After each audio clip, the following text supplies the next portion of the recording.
अब हम बात करेंगे ऑक्सीडेशन जो रिएक्शंस होती हैं, है ना, ऑक्सीडेशन रिएक्शंस होती हैं, उनका क्या मतलब हुआ कि किसी भी रिएक्शन जिसमें ऑक्सीडेशन हो रहा हो, कोई भी रिएक्शन जिसमें ऑक्सीडेशन हो रहा हो, उस रिएक्शन को हम कह सकते हैं कि वो ऑक्सीडेशन वाली रिएक्शन है। लेकिन क्या ये रिएक्शन एक कंप्लीट रिएक्शन हो सकती है? नहीं, this will be called a half reaction. तो मैं बताता हूं उसको, एग्जांपल लेते हैं जरा।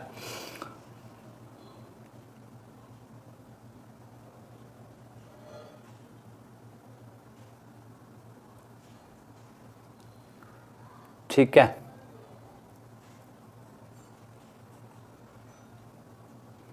Example, yes we have an example, just a minute. जैसे इसकी हेडिंग डालो ऑक्सीडेशन हाफ रिएक्शन, एंड इसको OHR करके लिखेंगे, and reduction half reaction which is RHR। ठीक है, ये ध्यान रखना है। चलो देखो, अगर मैं बात करता हूँ Al plus O2 gives me Al2O3, तो हम कह सकते हैं कि 4Al और 3O2 कंबाइन कर गए। ठीक है, तो यहाँ पर ये ज़ीरो है, क्यों है ये ज़ीरो? क्योंकि ये अपनी नेचुरल स्टेट में, फ्री स्टेट में, ये भी जीरो होगा इसका ऑक्सीडेशन नंबर, क्योंकि ये भी नेचुरल स्टेट में, फ्री स्टेट में है। तुम अगर देखो तो यहाँ पे तो -2 में आया है, ये +3 में आया है ना। तो अगर हम इसको दिखाना चाहें तो क्या हम इसे इस तरीके से दिखा सकते हैं तोड़ के, 4Al 0 गिव्स 4 या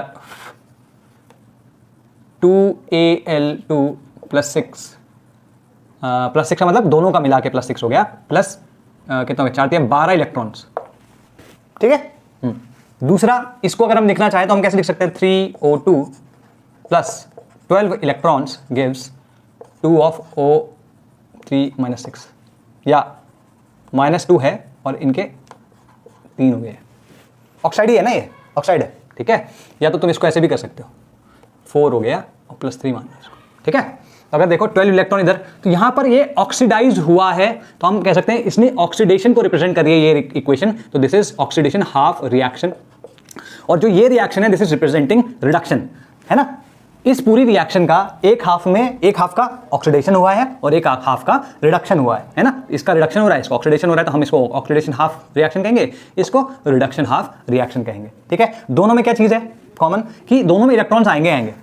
ऐसा कभी नहीं होगा, देखो इसमें ये कंप्लीट इक्वेशन है। कंप्लीट इक्वेशन क्यों है या कंप्लीट रिएक्शन क्यों है? क्योंकि इसमें इलेक्ट्रॉन्स का कोई मेंशनिंग नहीं है, लेकिन इनमें इलेक्ट्रॉन की मेंशनिंग है, तो तुम्हें हमेशा ध्यान रखना है। तो ये हमेशा हाफ रिएक्शन, जहां पे इलेक्ट्रॉन आएगा वहां पे हाफ रिएक्शन है, सिंपल सी बात है।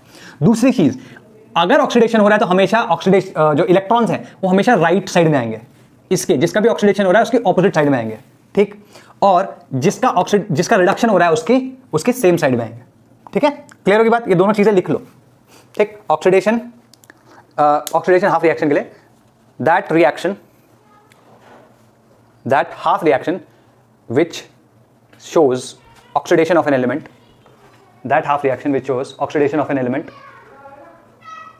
and the electron release should be on the opposite side, या right side लिख लो सीधे सीधे। ठीक, reduction half reaction are those reactions, लिखो reduction half reactions are those reactions in which which represent the reduction of an element, and the electrons are represented on the left hand side। ठीक है, चलो जी, अब ऐसा करते हैं, एक एक करके कुछ एग्जांपल्स लेते हैं। इन जनरल अगर तुम्हें इस रिएक्शन को देखना हो तो तुम इस तरीके से देख सकते हो हमेशा, कि अगर मान लो A है, A का ऑक्सीडेशन हो रहा है तो AX प्लस X इलेक्ट्रॉन्स आ जाएगा, और B का अगर रिडक्शन हो रहा है तो हो सकता है इसमें Y इलेक्ट्रॉन्स आ रहे हों और ये B Y माइनस आ जाए। तो एक ये जनरल वे ऑफ रिप्रेजेंटिंग होगी। एग्जाम्पल्स हम देख सकते हैं।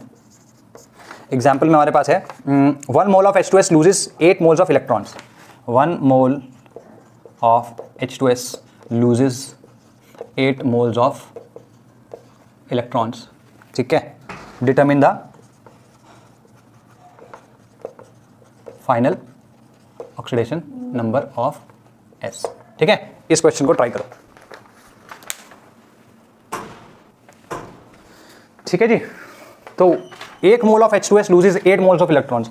तो हमें नहीं पता कि कैसे क्या करना है, तो क्या करने का इसमें सिंपल लिख लो, H2S है और ये 8 इलेक्ट्रॉन लूज कर रहा है, तो हमें S पे लेट्स से X चार्ज आएगा और 8 इलेक्ट्रॉन लूज कर रहा है ना। तो सबसे पहले ये देखो कि H2S में S कौन सी फॉर्म में है, सल्फाइड फॉर्म में, तो -2 आएगा इसका ऑक्सीडेशन नंबर, पहली चीज़। अच्छा, क्या ये S और ये S दोनों साइड पे number of S atoms balance है कि नहीं है? यहाँ पे भी एक S है, यहाँ पे भी एक S है, कूल। अब इस एक S से इस एक S में जाना है ना, तो -2 से लेट से X में जा रहे हैं, -2 से X में जा रहे हैं, तो 8 इलेक्ट्रॉन का 8 इलेक्ट्रॉन बेसिकली लूज करेंगे। तो अगर मैं इसमें से एक इलेक्ट्रॉन लूज करवाऊं S2 माइनस में से, तो क्या होगा, S1 माइनस में जाएगा या S माइनस में जाएगा। 2 इलेक्ट्रॉन लूज कराऊं तो S0 में जाएगा। तो अगर मुझे यहां से यहां जाना है और 8 इलेक्ट्रॉन लूज हो रहे हैं, तो हम क्या कह सकते हैं कि भाई -2 + x = 8 है ना। तो हम देख सकते हैं कि दैट x = +6, तो +6 ऑक्सीडेशन स्टेट में जाएगा। तो ये जो x है ये +6 ऑक्सीडेशन स्टेट में होगा। इतना क्लियर है पहली चीज। अच्छा, अगर तुमसे इस तरीके से ना पूछे, मान लो ये पूछे कि इनमें से किस में आ जाएगा ये, मतलब कौन सा प्रोबेबल प्रोडक्ट हो सकता है ये, ठीक है, तो तुम क्या बोलोगे इसमें? भाई इसमें भी +6 होती है, इसमें भी +6 होती है, इसमें भी अभी ने देखा +6 होती है, इसमें भी +6 होती है। तो ये चारों के चारों प्रोडक्ट्स प्रोबेबल हैं। बनेगा कौन सा वो अलग बात है, लेकिन जो तुमने कैलकुलेशन किया है उसके हिसाब से क्या चारों के चारों पॉसिबल हैं? Yes they are. So they can be answers, they can be taken as answers. Got it? चलो और कुछ एक क्वेश्चन करते जल्दी जल्दी से, फिर उसके बाद हम आगे की स्टोरी बताएंगे, है ना, ऑक्सीडेशन में और रिडक्शन में।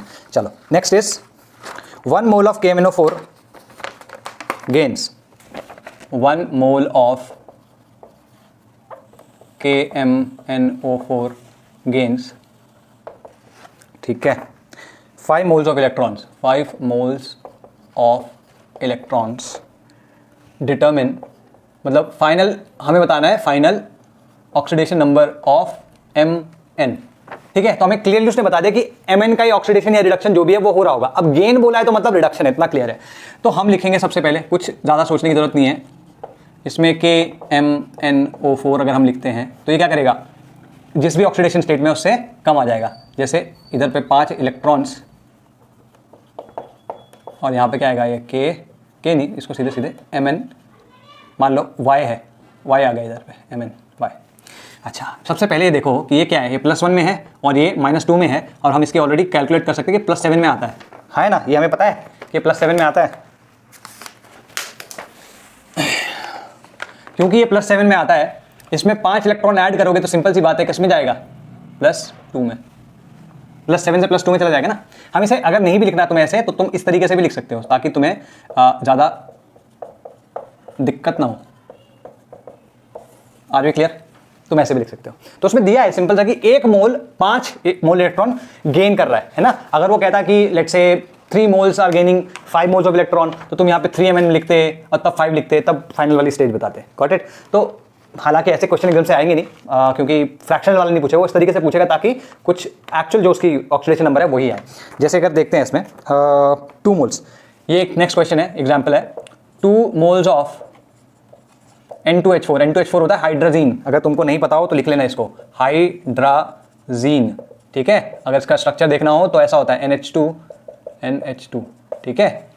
लूजेस क्या है, हाँ, loses 20 moles, loses 20 moles of electrons determine वही final oxidation number of nitrogen, ठीक है। तो कुछ नहीं है भाई, यहाँ पे N2O4 लिख लो। अब इसके 2 मोल हैं, सॉरी N2O4 नहीं, N2H4, इसके 2 मोल्स हैं। इन्होंने क्या किया, N की कोई ऑक्सीडेशन स्टेट आगे मान लो X है, इसमें से 20 इलेक्ट्रॉन निकले हैं, ठीक है। तो यहाँ पर क्या है, इधर पे 2 इलेक्ट्रॉन एटम्स हैं, तो तुमको यहाँ पर भी बैलेंस करना पड़ेगा। सबसे पहले ये काम करना जरूरी है। तो अगर तुम देख रहे हो कि यहाँ 2 है, यहाँ 2 है, यहाँ 20 है, तो हम इसको सिंपलर फॉर्म में लेके आ सकते हैं, which is N2H4 NX plus 10 electrons, मतलब 1 मोल जो है वो 10 इलेक्ट्रॉन लूज करेगा। That's what it means to say. Good. अच्छा, N2H4 में अगर हम देखें तो सिंपल है, इसमें इसको X अगर इसको Y मानते हो तो 2 × Y प्लस 4 × +1 = 0, तो Y = -2। तो यहाँ पे -2 में है, इतना क्लियर है। अगर ये -2 में है, यहाँ पे इसको मैं मिटा रहा हूँ अभी, हाँ, ये -2 में, देखो मैं बार बार यहाँ पे कैलकुलेट भी कर रहा हूँ तुम्हारे सामने, हालांकि मुझे पता है कि क्या है इसकी ऑक्सीडेशन स्टेट। मैं चाहता हूं कि तुम हर बार कैलकुलेट मत करो, एक बारी 10 बारी भी ले लो, चलो तुम 20 बारी भी ले लो कि तुम ऐसे कैलकुलेट कर रहे हो, but you need to be very quick at it, you need to be able to do it in your head, ठीक है। -2 से यहां पे आ रहा है, अच्छा यहां पर भी अगर, एक सेकंड रुको, ये तो 4 थे, सॉरी हमको 4 लिखना चाहिए था यहाँ पे, माय बैड। यहाँ पर 2 आ जाएगा, तो इधर से -2 से ये इसमें जा रहा है। तो अगर 2 एटम्स हैं उसके लिए 10 हैं, तो हम क्या इस तरीके से लिख सकते हैं इसको कि n-2 से nx में जा रहा है in for 5 electrons by losing 5 electrons. Can we say this? या definitely we can say this. तो -2 + x = 5, x = एक सेकंड रुक जाओ, मैंने यहाँ पे भी वही गलती करी क्या? अच्छा ये सॉरी माय बैड, x = 8 - 2 आएगा, ठीक है। यहाँ पर भी x = 5 - 2, ठीक है, x = 3। तो यहाँ पे +3 ऑक्सीडेशन स्टेट आएगी। तुम देखो ना, -2 से -1 एक इलेक्ट्रॉन लूज करके, -1 से 0 एक इलेक्ट्रॉन और लूज करके, मतलब 2 हो गए। 0 से +1 एक और इलेक्ट्रॉन, +1 से +2 एक और इलेक्ट्रॉन, +2 से +3 एक और इलेक्ट्रॉन, तो 5 इलेक्ट्रॉन लूज करेगा तब -2 से +3 में जाएगा। Are B clear? तो इस तरीके से क्वेश्चंस करने हैं, ठीक है। अगेन एग्जाम्पल क्या है, Na2S2O3, ठीक है। इसके बारे में कह रहा है ये कि 5 electrons 5 moles of Na2S2O3 loses ही है ना, लूजेस 10 मोल्स ऑफ इलेक्ट्रॉन्स, ठीक है। इसमें final oxidation number of S बताना है। अब यहां पर देखो S 2 अलग अलग ऑक्सीडेशन स्टेट में है। अब तुम क्या करोगे इस केस में? क्या दोनों को अलग अलग करके लोगे? नहीं, इसमें क्या करना है, तुम्हें जो एवरेज दिया है, जो इसका एक्चुअली में आती है एवरेज, वो यूज करते हुए काम करना है ना। तो अगर हम देखें, इसको लिखना चाहूं तो मैं कैसे लिख सकता हूं, Na2S2O3 है ना, कितना लूज करें ना इसने इलेक्ट्रॉन्स, S क्यों 2 होंगे ना, यहाँ पे 2 है तो यहाँ पे भी 2 है, x मान लो प्लस 10 इलेक्ट्रॉन्स है ना। अगर मैं इसको लिखना चाहूँ तो मैं इसको S2 की जगह सिर्फ S लिख लूँ, और ये तो कितना है हमें भी नहीं पता, मैं इसका एवरेज वाला है जो दोबारा बताया था, ठीक है। इसमें क्या आया था, एक का आया था +6 और एक का आया था -2, +6 - 2/2, तो 4/2 2 आया था, तो इसकी +2 आती है भाई, ठीक है। अच्छा इसने इलेक्ट्रॉन लूज किए हैं, तो यहां पर हम कहेंगे अगर 2 के लिए 10 इलेक्ट्रॉन लूज हो रहे हैं तो एक के लिए 5 इलेक्ट्रॉन लूज होंगे। तो एक सेकंड रुको, 1 मोल लिखा है ना, 1, अच्छा सॉरी 5 मोल्स था, तभी मैं कहूँ ये 5 मोल्स हैं, तो ये 5 की जगह यहाँ 10 होना चाहिए, ये 10 हो जाएगा। तो अगर तुम देखोगे 5 के लिए 10 है, तो एक S2 के लिए कितने हो जाएंगे, 2। और अगर तुम देखोगे ध्यान से तो इसको +2 कह लो और इसको SX कह लो, तो यहाँ पर 1 इलेक्ट्रॉन आ जाएगा, ये है ना। दोबारा से बोल रहा हूँ, 5 के लिए 10 इलेक्ट्रॉन लूज किए हैं, तो Na2S2O3 एक मोल के लिए 2 मोल इलेक्ट्रॉन लूज होंगे, तो यही हमने यहाँ पे एक लिख लिया, ये 2 है, यहाँ Z नहीं है। अब इसमें भी 2 है, ये इसको एक करके लिख सकता हूँ मैं +2 में, तो +2 से X में गया और एक इलेक्ट्रॉन लूज करके, तो ये +2 से किस में गया होगा, फिर +3 में गया होगा, सिंपल है ना। तो X = +3, गॉट इट। तो फाइनल जो है तुम्हारा वो +3 आ रहा है, तुम फाइनल इक्वेशन भी लिख सकते हो। तो इस तरीके से कुछ क्वेश्चन तुम्हारे बन सकते हैं, ये जेई में भी आएंगे डेफिनेटली, नीट में भी आ सकते हैं। नीट के लिए शायद हो सके होगा मे बी थोड़ा सा डिफिकल्ट हो जाए, है ना, लेकिन आ सकते हैं, कोई बहुत बड़ी बात नहीं है, गॉट इट। नाउ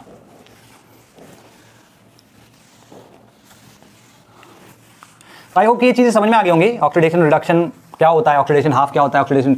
अब हम बात करेंगे oxidizing agents and reducing agents की, कि ऐसे जैसे ना पहले लिख लेते हैं, ऑक्सीडाइजिंग एजेंट्स, ठीक है, OA, and reducing agents RA, ठीक है। यूं समझो, जैसे एक एग्जांपल है कि जैसे LIC के एजेंट होते हैं, इंश्योरेंस एजेंट्स होते हैं, तो तुम उनसे मिलो या वो तुमसे मिलो, एंड रिजल्ट क्या होगा कि तुम उनसे इंश्योरेंस खरीदोगे, ठीक है। नॉट दैट कि हमेशा ऐसा होता है, बट कभी ऐसा नहीं होगा तुम उनसे कुछ करवाओगे rather than they will sell you. तो उसमें भी ऐसा ही है कि अगर किसी ऑक्सीडाइजिंग एजेंट के साथ में तुम या कोई भी एलिमेंट या कोई चीज इंटरैक्ट करती है, तो वो हमेशा ऑक्सीडाइज हो जाती है, ठीक। इसी तरीके से रिड्यूसिंग एजेंट का भी काम है कि वो रिड्यूस करता है, सिंपल इसको इस तरह देखो, ऑक्सीडाइजिंग एजेंट है ना, वो सामने वाले को ऑक्सीडाइज कर देगा, रिड्यूसिंग एजेंट वो सामने वाले को रिड्यूस कर देगा, ठीक है ना। तो इसकी डेफिनेशन भी लिखवाऊंगा, पहले OA और RA करके मैं दोनों लिखवा रहा हूं, ठीक है। ये क्या है, ऑक्सीडाइजेस द अदर एलिमेंट, है ना, दूसरे वाले को ये रिड्यूस कर देता है, सिंपल सी बात है।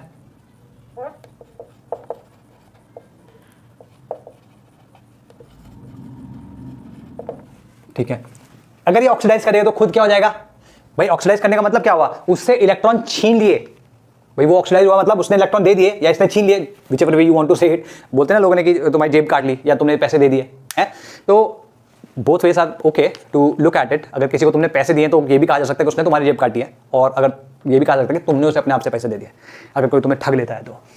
ऑक्सीडाइज होने का मतलब है कि उससे इलेक्ट्रॉन हमने ले लिए या उसने दे दिए, तो कहीं तो गए वो इलेक्ट्रॉन, किसके पास गए? इसके पास, जो ऑक्सीडाइजिंग एजेंट है। तो हमेशा इलेक्ट्रॉन गेन करेगा, गेन्स इलेक्ट्रॉन्स, तो गेट्स रिड्यूस्ड।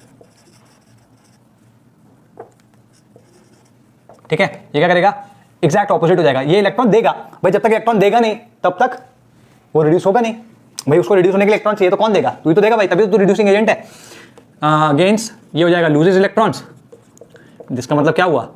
Gets oxidized. ठीक, अच्छा, जो रिड्यूस होगा उसका ऑक्सीडेशन नंबर क्या करेगा? डिक्रीज करेगा, और जो ऑक्सीडाइज होगा उसका ऑक्सीडेशन नंबर क्या करेगा? इंक्रीज करेगा। Are B clear? अच्छा, रिड्यूस हो गया और ऑक्सीडाइज हो गया, ये हो गया, तो ठीक है। तो इसको आइडेंटिफाई कैसे करोगे?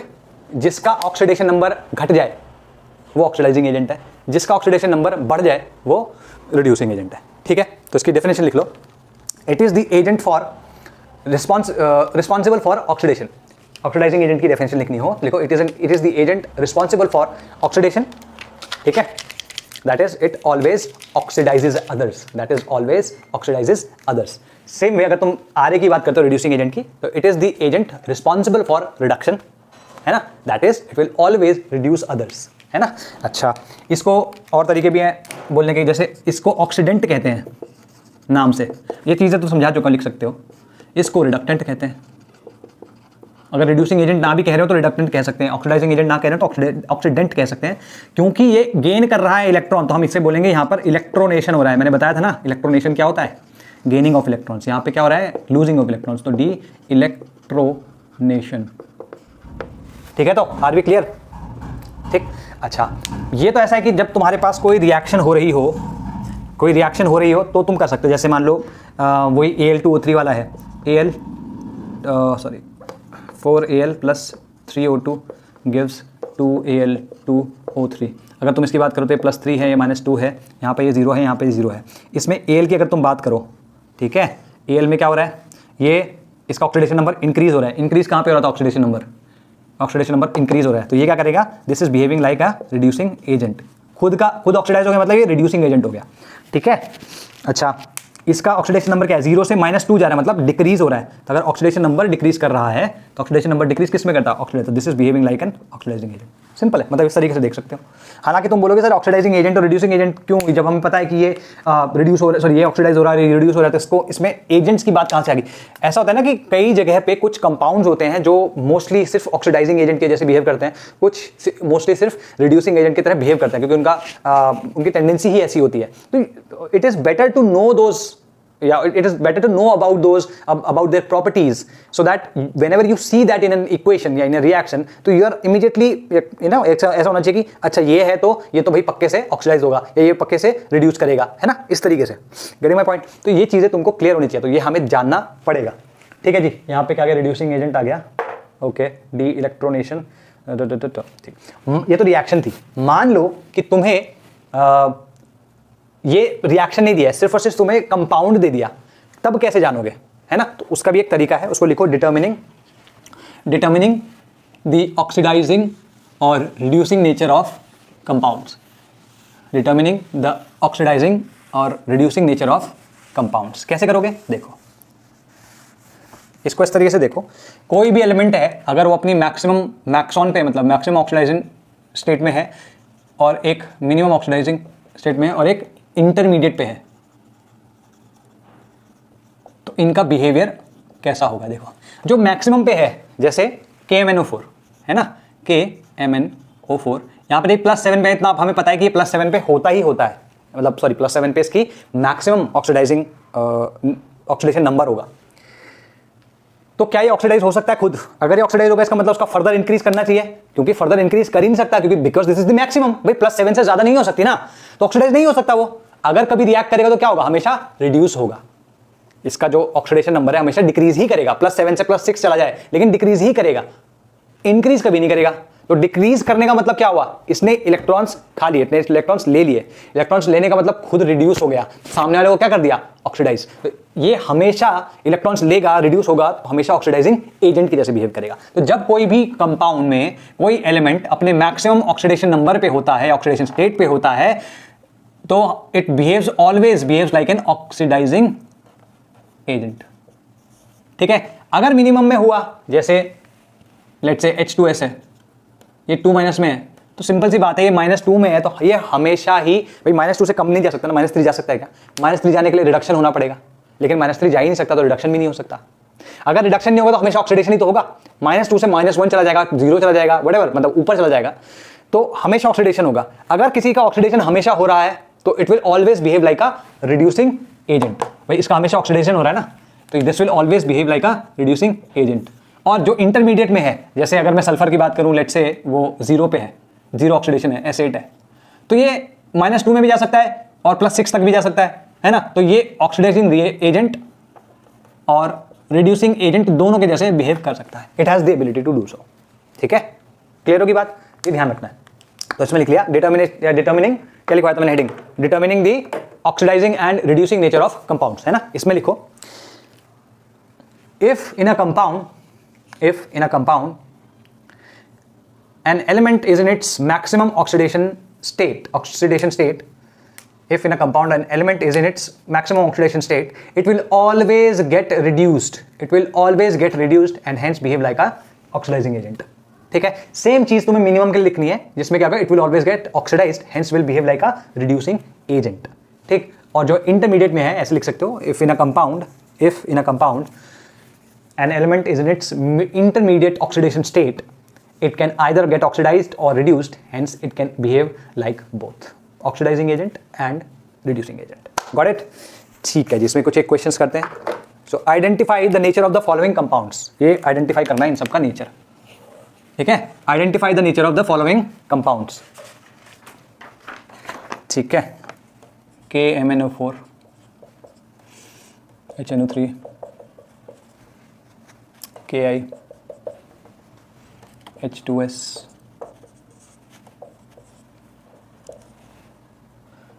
Pb3O4, H2O2, PbO2, K2Cr2O7। ठीक है, चलो कुछ नहीं करना है इसमें। देखो, इसमें हमें आइडेंटिफाई कर लेना है, ये अब तक तुम्हें हो जाना चाहिए कि इसकी +7 होगी। HNO3 है, इसमें इसकी +5 होगी, इसमें इसकी -1 होगी। ठीक है, H2S है, इसकी -2 की सल्फाइड है। ये Pb3O4 है। अगर नहीं समझ में आ रहा तो निकाल लो, कितनी आई है? 4 दूनी 8, 8/3 आएगी। ठीक है, इसमें -1 होती है, इतना हमें कहना है। इसमें +6 होती है, हमें पता है। ये +4 होगी। ठीक है, जितनों के मैंने उसमें लिखा है यही सारे तो अपना ऑक्सीडेशन नंबर चेंज करेंगे, है ना। K अपना चेंज नहीं करेगा, O अपना चेंज नहीं करेगा। ठीक है, यहाँ पर भी N करेगा, K नीचे करेगा, H और O नहीं करेंगे। यहाँ पे भी H नहीं करेगा, यहाँ पे भी O नहीं करेगा। यहाँ पर H नहीं करेगा तो इसलिए O करेगा, और यहाँ पर भी वही K और O नहीं करेगा, यहाँ पर भी O नहीं करेगा। ठीक है, तो इतना क्लियर हो गया कि हमारे कौन सा किसका ऑक्सीडेशन नंबर चेंज हो सकता है और कितना उसका ऑक्सीडेशन नंबर करंटली है। इतना क्लियर होगी बात? ठीक है जी। यहाँ पर अगर तुम देखो +7 है ना, तो ये अपनी हाईएस्ट ऑक्सीडेशन स्टेट में है।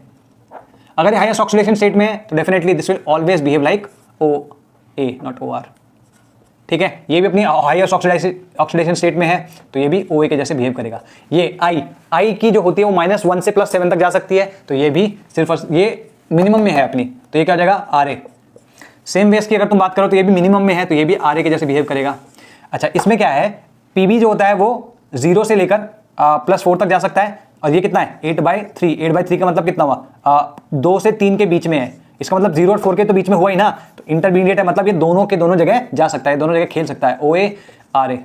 सेम वे अगर तुम O2 की बात करो तो कितने होती है? ये 0 से या +2 से -2 तक होता है, और ये है कितने में? +2 से क्या उल्टा, -2 से +2 तक होता है। ये कितने पे है? -1 पे है ना। इसका मतलब ये भी इंटरमीडिएट हुआ, तो OA to RA, OA RA दोनों होगा। ठीक है, तो और ये +4 है अपनी हाईएस्ट ऑक्सीडेशन स्टेट में, तो ये OA होगा, इसमें भी हाईएस्ट ऑक्सीडेशन स्टेट में तो OA हो गया। ठीक है, सिमिलरली तुमसे पूछ सकता है भाई कि HNO2 है और HNO3 है, यही चीज़ है, मतलब जो मैंने अभी बताई ना उसको बस रीइंफोर्स करा रहा हूँ, ये क्वेश्चन करते रहो। अगर मैं कह रहा हूँ कि ये भी एक ऑक्सी एसिड है, नाइट्रोजन का ये भी एक ऑक्सी एसिड है, तो this always behaves like an oxidizing agent, but this can behave like an oxidizing agent as well as reducing agent. Y?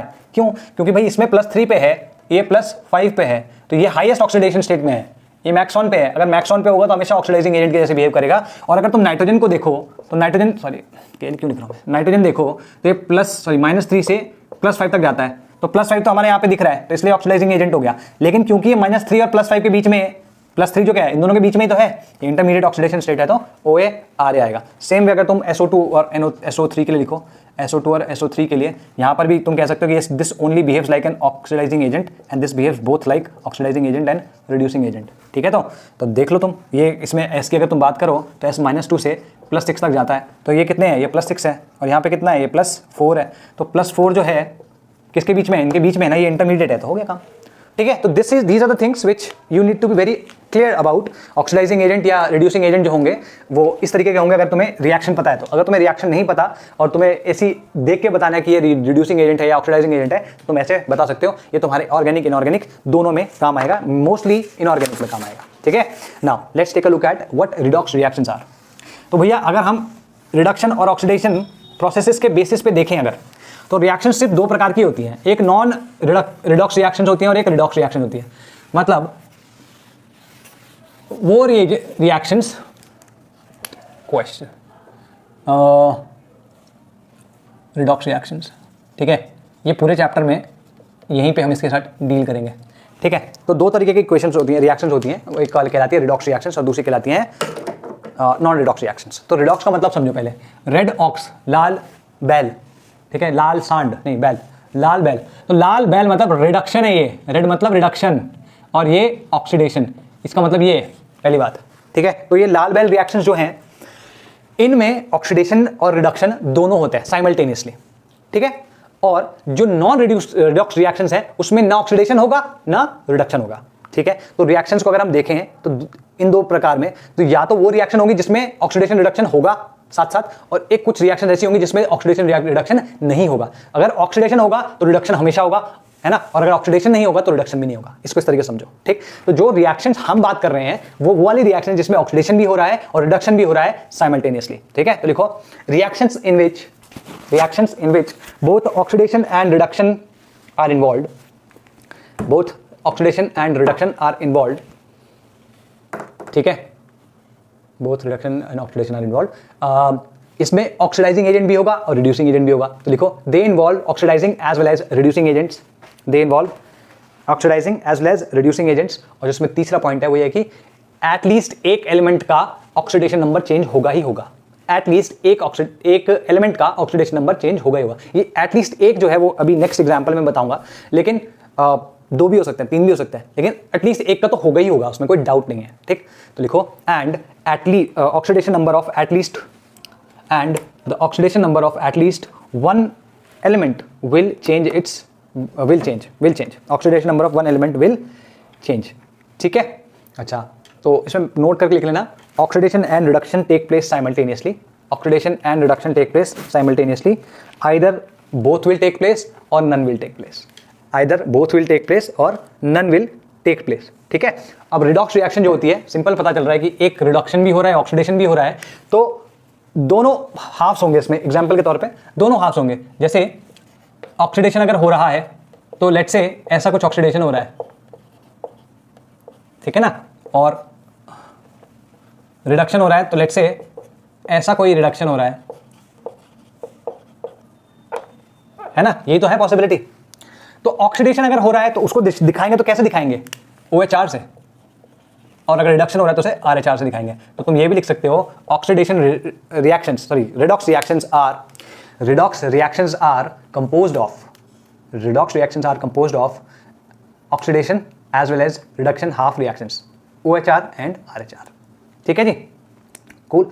अच्छा, और एक और चीज लिखनी है कि जो नेट इलेक्ट्रॉन एक्सचेंज है वो 0 दिखना चाहिए। देखो कैसे, जैसे मान लो तुम्हारे पास ये है, अभी हमें इस तरीके से इसे ऐड करना है कि नेट इलेक्ट्रॉन जीरो हो जाए, मतलब यहाँ के इलेक्ट्रॉन और यहाँ जो राइट साइड में इलेक्ट्रॉन दोनों इक्वल होने चाहिए। क्या ये इक्वल है? अगर x और y इक्वल है तो तब तो कोई प्रॉब्लम नहीं है, लेकिन अगर x y इक्वल नहीं है तो एक बेसिक तरीका बता रहा हूं, तुम इसको पूरी इक्वेशन को y से मल्टीप्लाई कर दोगे, इस पूरी इक्वेशन को तुम x से मल्टीप्लाई कर दोगे तो क्या जाएगा x into Y electrons, X Y electrons, ये x into Y X Y electrons, X Y electrons इधर, एक्स वाई इलेक्ट्रॉन्स इधर। तो अगर तुम इसे ऐड करोगे तो क्या आएगा, Y A plus X B gives Y A X plus X B Y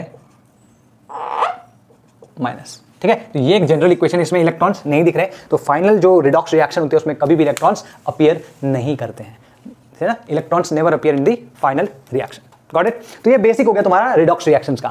अब इसमें एक पर्टिकुलर टाइप आता है जिसको हम कहते हैं डिसप्रपोर्शनेशन। तो जो मैं उस वक्त कह रहा था ना तुमको कि एक इलेक्ट्रॉन मतलब एटलीस्ट एक एलिमेंट का ऑक्सीडेशन नंबर चेंज होगा अगर रिडॉक्स रिएक्शन हुई तो, है ना। तो रिडॉक्स रिएक्शन में जनरली तुम देख रहे हो कि यहाँ पे दो का चेंज हुआ, यहाँ 0 से प्लस x गया और यहाँ 0 से माइनस y गया, तो दो एलिमेंट का रिडक्शन ऑक्सीडेशन नंबर चेंज हो रहा है। लेकिन अगर किसी रिएक्शन में ऐसा हो कि एक ही एलिमेंट रिड्यूस भी हो रहा है और ऑक्सीडाइज भी हो रहा है, तो तुम देख रहे हो कि सिर्फ और सिर्फ एक एलिमेंट की ही ऑक्सीडेशन नंबर चेंज हो रहा है ना। तो इस तरीके की रिएक्शंस को हम डिसप्रपोर्शनेशन रिएक्शंस कहते हैं। ठीक है, तो उसमें लिखो हेडिंग डिसप्रपोर्शनेशन रिएक्शन, है ना, ब्रैकेट में लिख लेना special case of redox reactions, disproportionation reactions. तो डिसप्रपोर्शनेशन रिएक्शंस जो होती हैं वो special case of redox reaction है। इसका डेफिनेशन क्या लिखोगे? Reactions in which only one element undergoes both oxidation as well as reduction is called a disproportionation reaction। ठीक है, सेम एक ही एलिमेंट होगा जो कि रिडक्शन और ऑक्सीडेशन दोनों के अंडर को जाएगा, इसमें दोनों काम होंगे। ठीक है, इसको काइंड ऑफ लिखने के दूसरे तरीके भी हैं, वो चीज़ें भी लिखवा देता हूँ। जैसे इसमें सिर्फ और सिर्फ एक एलिमेंट का ही ऑक्सीडेशन नंबर चेंज होगा, तो लिखो इन सच रिएक्शंस, या ऐसे डैश डैश करके लिख सकते हो, oxidation number of only one element changes. ठीक है, और हम ये लिख सकते हैं एक ही का चेंज होगा तो तीन अलग अलग ऑक्सीडेशन स्टेट्स में जाएगा, बता रहा हूँ।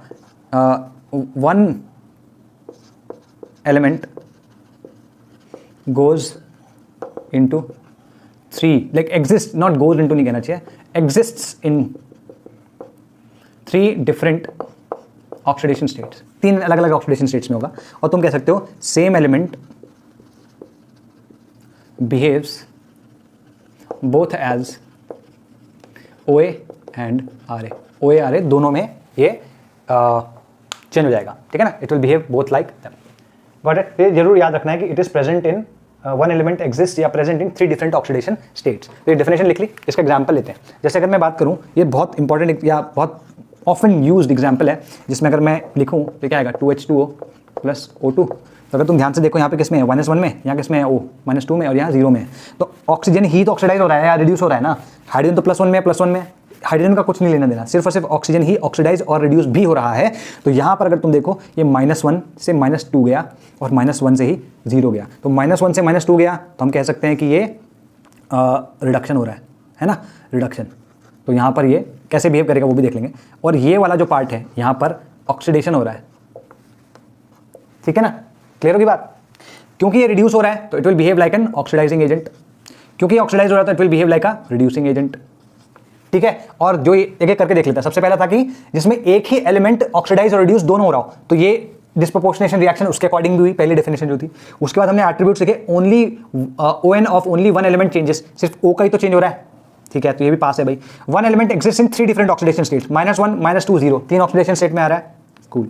ठीक, सेम एलिमेंट बिहेव्स, देख रहा है साथ में, यही ऑक्सीजन जो है ऑक्सीडाइजिंग एजेंट के जैसे बिहेव कर रहा है और यही रिड्यूसिंग एजेंट के जैसे बिहेव कर रहा है। अब देखो इसमें, इसके बेसिस पे मैं एक बहुत इंपॉर्टेंट वो चीज़ दिखाता हूँ। एक एलिमेंट तीन डिफरेंट ऑक्सीडेशन स्टेट में एग्जिस्ट करेगा, तो क्या फ्लोरीन का डिस्प्रोपोर्शनेशन हो सकता है? नो। क्यों?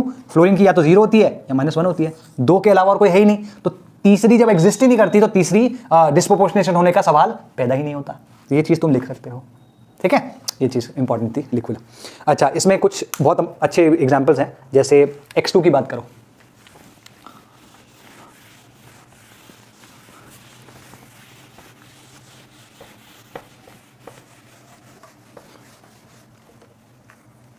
अगर तुम ये सेकंड एग्जांपल है, पहला एग्जांपल ये मोस्ट ऑफन यूज्ड है, और ये है अगर मान लो ना, एक सेकंड को, अगर ये कोल्ड प्लस डाइल्यूट है, ठीक है ना, तो यहाँ पे क्या होगा, x minus plus O X minus में जाएगा। अगर यही हॉट एंड कॉन्सेंट्रेटेड है तो ये x minus plus XO3 minus में जाता है ना। तो अगर हम ध्यान से देखें इसमें x2 किस में है भाई, अगर ओवर h की बात करें तो इनका तो कुछ नहीं हो रहा, x की बात करें तो 0 था, यहाँ किस में आ गया -1 में, यहाँ किस में आ गया -1 में, तो 0 -1 +1, तो डेफिनेटली x का क्या हो रहा है, x का क्या हो रहा है, डिस्प्रपोर्शनेशन। और x जो है यहाँ पर Cl हो सकता है, Br हो सकता है और I हो सकता है, ठीक है। यहाँ पे सेम देखो, जब ये हॉट होगा तो यही चीज़ इसमें कन्वर्ट हो रही है, तो यहाँ पर ये 0 पे है, यहाँ -1 पे है और यहाँ +5 पे है। ध्यान से देखो, निकाल लेना इसको, +5 आएगा, ठीक है। तो आर वी क्लियर?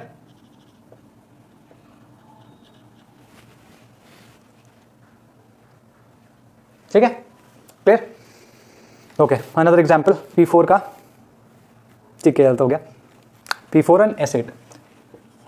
अगर मैं P4 की बात करूं प्लस OH माइनस की बात करूं, इसमें कोई ऐसा कोई फर्क नहीं पड़ता कि हॉट है या कोल्ड है, ठीक है, या S8 की बात करूं OH माइनस के साथ में, ठीक है, तो ये बेसिकली PH3 में चेंज होता है और साथ में H2PO2 माइनस H2PO2 माइनस में कन्वर्ट होता है, और ये S2 माइनस से प्लस S2O3, ये याद रखना पड़ेगा बेटा, 2 माइनस है ना, ये याद रखना पड़ेगा भाई, ये हाइपो होता है, जो Na2H2O3 होता है ना उसका। यहाँ पर ये 0 पे है, इधर कितना है, H +1 है, तो यहाँ -3 पे है, यहाँ पर ये रिडक्शन हुआ है बेसिकली, ठीक है। मैं बार बार अरेखा लिख नहीं रहा हूँ, समझ जाओ ना अब तो, यहाँ रिडक्शन हो रहा है, यहाँ ऑक्सीडेशन हो रहा है, यहाँ रिडक्शन हो रहा है, यहाँ ऑक्सीडेशन हो रहा है, यहाँ रिडक्शन हो रहा है, यहाँ ऑक्सीडेशन हो रहा है, क्योंकि अगर तुम देखो इसके स्ट्रक्चर के हिसाब से तो ये +1 में ऑक्सीडेशन स्टेट में होता है, ठीक है। और अगर तुम इसकी बात करो, ये 0 है, ये तो -2 में सिंपल दिख ही रहा है, और जो ये वाला है दिस इज S2 Na2H2O3, ये +6 -2, ये +2 में है, तो तुम देख रहे हो 0 से -2 और 0 से +2 जा रहा है, ठीक है। तो ये तुम्हारे ऑक्सीडेशन स्टेट्स हो गए, गॉट इट। चलो एक लास्ट चीज़ है वो लिख लो, ठीक है। अगर एक क्वेश्चन देता हूं तुम्हें, भाई इन सब में कौन सा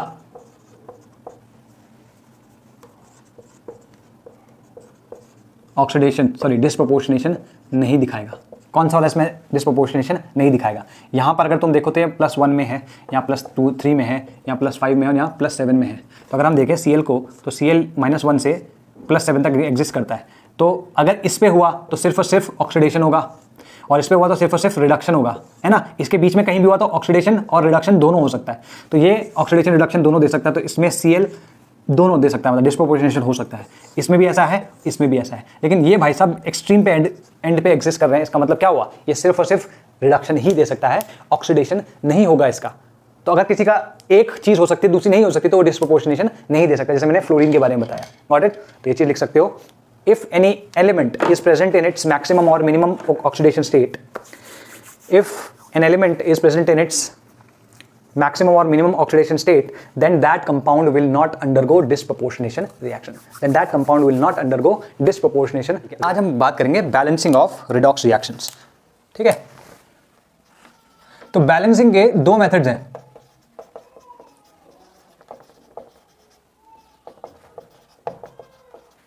ठीक है। तो बैलेंसिंग के दो मेथड्स हैं, एक तो है कि हाफ रिएक्शंस को बैलेंस कर लो या कंप्लीट रिएक्शंस को बैलेंस करो। लेकिन उससे पहले बहुत बेसिक चीज़ें हैं कुछ, वो हम उनकी बात कर लेते हैं। सबसे पहला है, जैसे अगर मैं बात करूं कि जितने भी आयन्स हैं उसमें या जितने भी एटम्स हैं, उनके अलावा ये कुछ हमें अलग से डालने पड़ेंगे, ऐड करने पड़ेंगे, ठीक है। तो ये आयन्स या मॉलिक्यूल जो हैं, इनको हम बोलते हैं स्पेक्टेटर्स।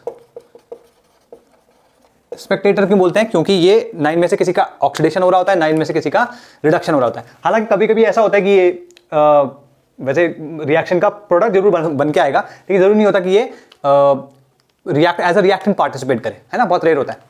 बट इन जनरल तुम इसको एज अ स्पेक्टेटर ले सकते हो सकता है कभी ऑक्सीडाइज भी हो रहा हो, नो डाउट, ऐसा नहीं है कि कभी ऐसा नहीं होगा, लेकिन इन जनरल तुम इसको इन तीनों को स्पेक्टेटर ले सकते हो। They do not participate, they do not gate reduced और ऑक्सीडाइज इन दी रिएक्शन, है ना, ड्यूरिंग दैट रिएक्शन। तो इस तरीके से, इस वजह से ये स्पेक्टेटर हुए। और जो जैसे मान लो कोई गेम हो रहा हो, ऑडियंस जो होती है वो क्या होती है, स्पेक्टेटर ही तो होती है ना, कि एक्चुअली में गेम कौन खेल रहा है, क्रिकेटर्स खेल रहे हैं या फुटबॉलर्स खेल रहे हैं या मे बी टेनिस प्लेयर्स खेल रहे हैं, लेकिन जो देखने वाली ऑडियंस है they are mere spectators, they are just witnessing things happening, है ना।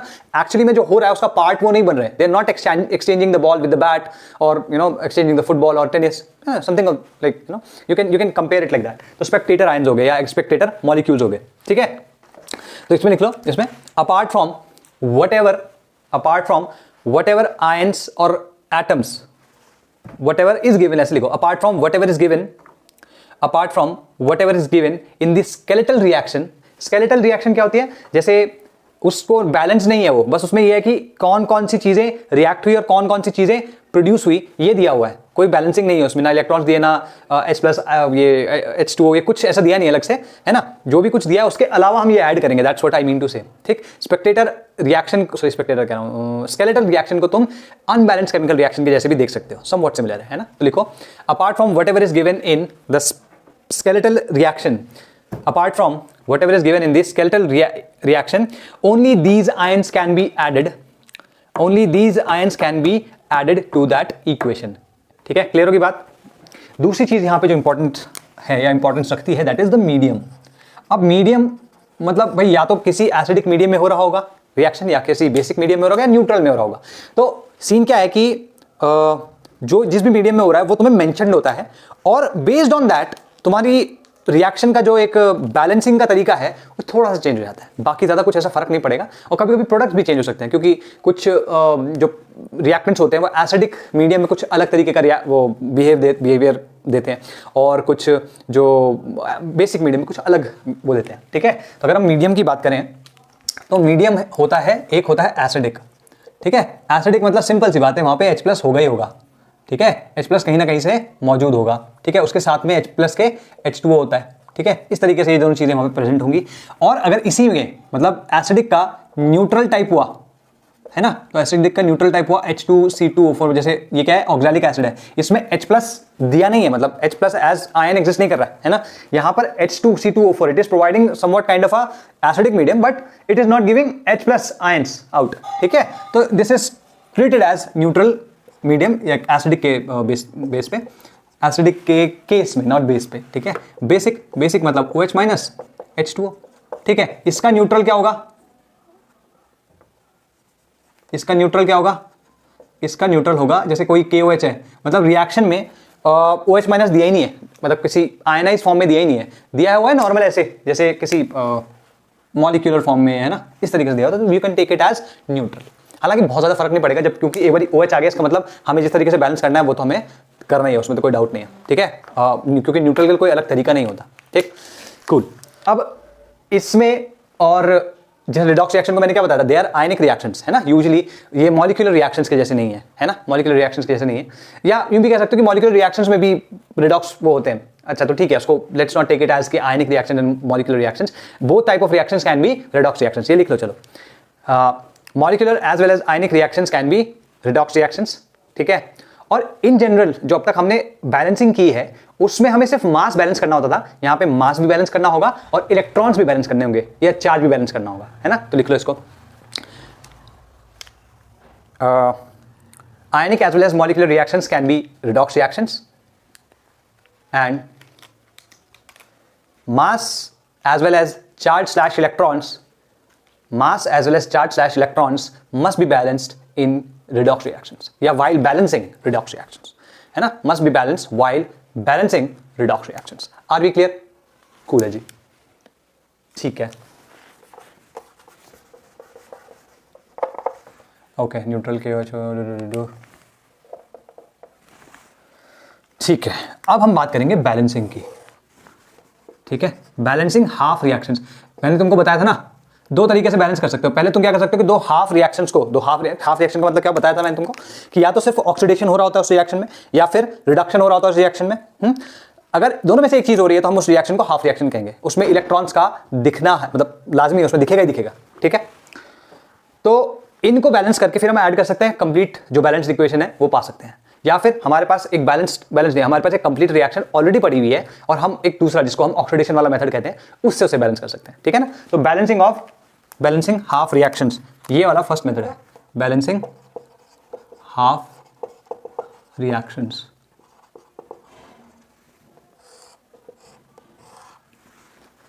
ठीक है।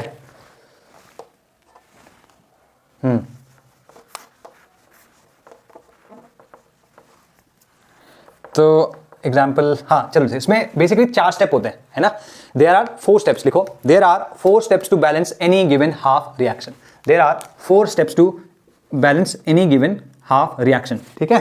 First is balance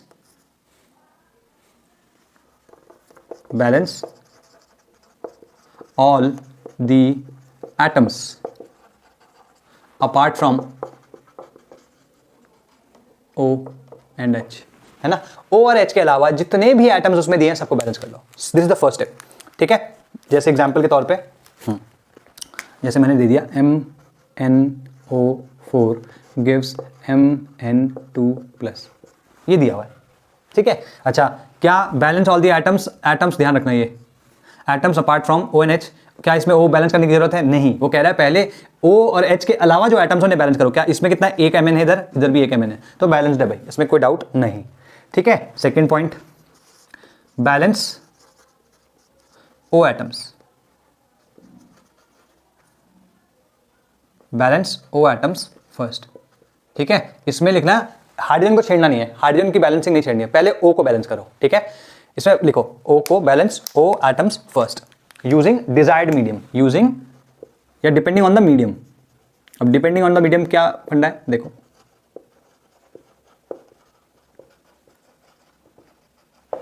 first is इसमें A एसिडिक मीडियम भाई।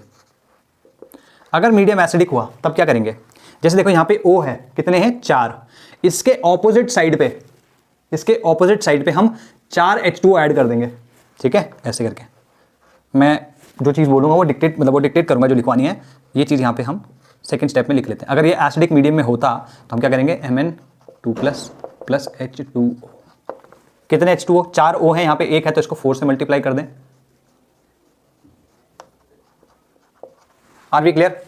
तो ये यहाँ पे इस स्टेप का पार्ट हो गया। तो एसिडिक मीडियम में जब इसका एग्जाम्पल से पहले लिख लेना, लिखो इसमें add required number of H2O molecules, add required number of H2O molecules on the side deficient in O atoms। यहां पर O atoms ज्यादा है as compared to this side, LHS में ज्यादा है, RHS में कम है, तो हम इस साइड पे ऐड करेंगे।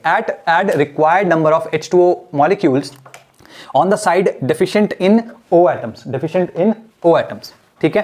फुल स्टॉप लिखो, फिर and add twice the number of H+ atoms, sorry H+ ions on the opposite side. अभी जब यहां पे हमने O इतने कर दिए हैं तो H+, अब तुम बोलोगे सर H+ आपने छेड़ने को मना किया था, अग्रीड, पहले ये कर लो, फिर उसके बाद जो थर्ड स्टेप है वो एक्चुअली में H+ को ही बैलेंस करना है। अभी हम बैलेंस नहीं कर रहे H+ को, वो तो यहाँ पे बाय चांस ऐसा हो रहा है। जरूरी नहीं है कि तुम यहाँ पे, अगर तुमने 4H2O कर दिया और तुम यहाँ पे 8H+ ऐड कर दो तो ये बैलेंस हो जाएगा, नहीं, जरूरी नहीं है। अभी तक इसमें H आया ही नहीं है ना इक्वेशन में, कहीं पे आ भी सकता है। तो इसमें क्या बोला कि add required number of H2O molecules on the side deficient in O atoms and add twice the number of H+ ions and add twice the number of H+ ions on the side, on the other side, add twice the number of H+ ions on the other side, दूसरी side, opposite side पे add करना है। Are we clear? तो ये जो example है वो note करो। अगर यही चीज को मैं बेसिक में कर रहा होता, कंसिडरिंग, हालांकि जरूरी नहीं है कि ये बेसिक में ये हो, एक्चुअली बेसिक में होता भी नहीं है, but again having said that कि ये बेसिक में पॉसिबल है। फॉर एग्जांपल मैंने ये लिख लिया, देखो यहां तक तो ये सही है। अच्छा, अब OH क्या, इसमें क्या करना होता है, जिस तरफ O की बहुतायत है उसी तरफ तुम OH- ऐड कर दो, और कितने ऐड करो, जितने O हैं। यहां पे 4 हो गया। एक सेकंड, ये क्या किया हमने, नहीं सॉरी, मैं OH- क्यों ऐड कर रहा हूँ, H2O ऐड करना है। कितने, 4 है तो 4 H2O। भाई देखो यहाँ पे 0 है, यहाँ 4 है, टोटल डिफरेंस कितना है ऑक्सीजन का, 4 का। हम क्या करेंगे, 4H2O, ठीक है। अच्छा, अभी यहाँ पे H कितने हो गए, 8, तो 8 OH- यहाँ ऐड कर दो, ठीक है। दोबारा बोल रहा हूँ, इसमें क्या करना है, इसमें add required number of H2O molecules, add required number of H2O molecules on the side having excess of O atoms, having excess, यहां पे और यहां पे दोनों में से किस तरफ एक्सेस है, इस तरफ एक्सेस थे, तो उस तरफ H2O मॉलिक्यूल्स ऐड कर दो, having excess O atoms, ठीक है। and add twice the number of, ये 18 ही है, 8 OH है, and add twice the number of OH- ions on the other side, ठीक है ना, दूसरी साइड पे ये ऐड कर दो। Third is balancing H plus ions, ठीक है लिखो।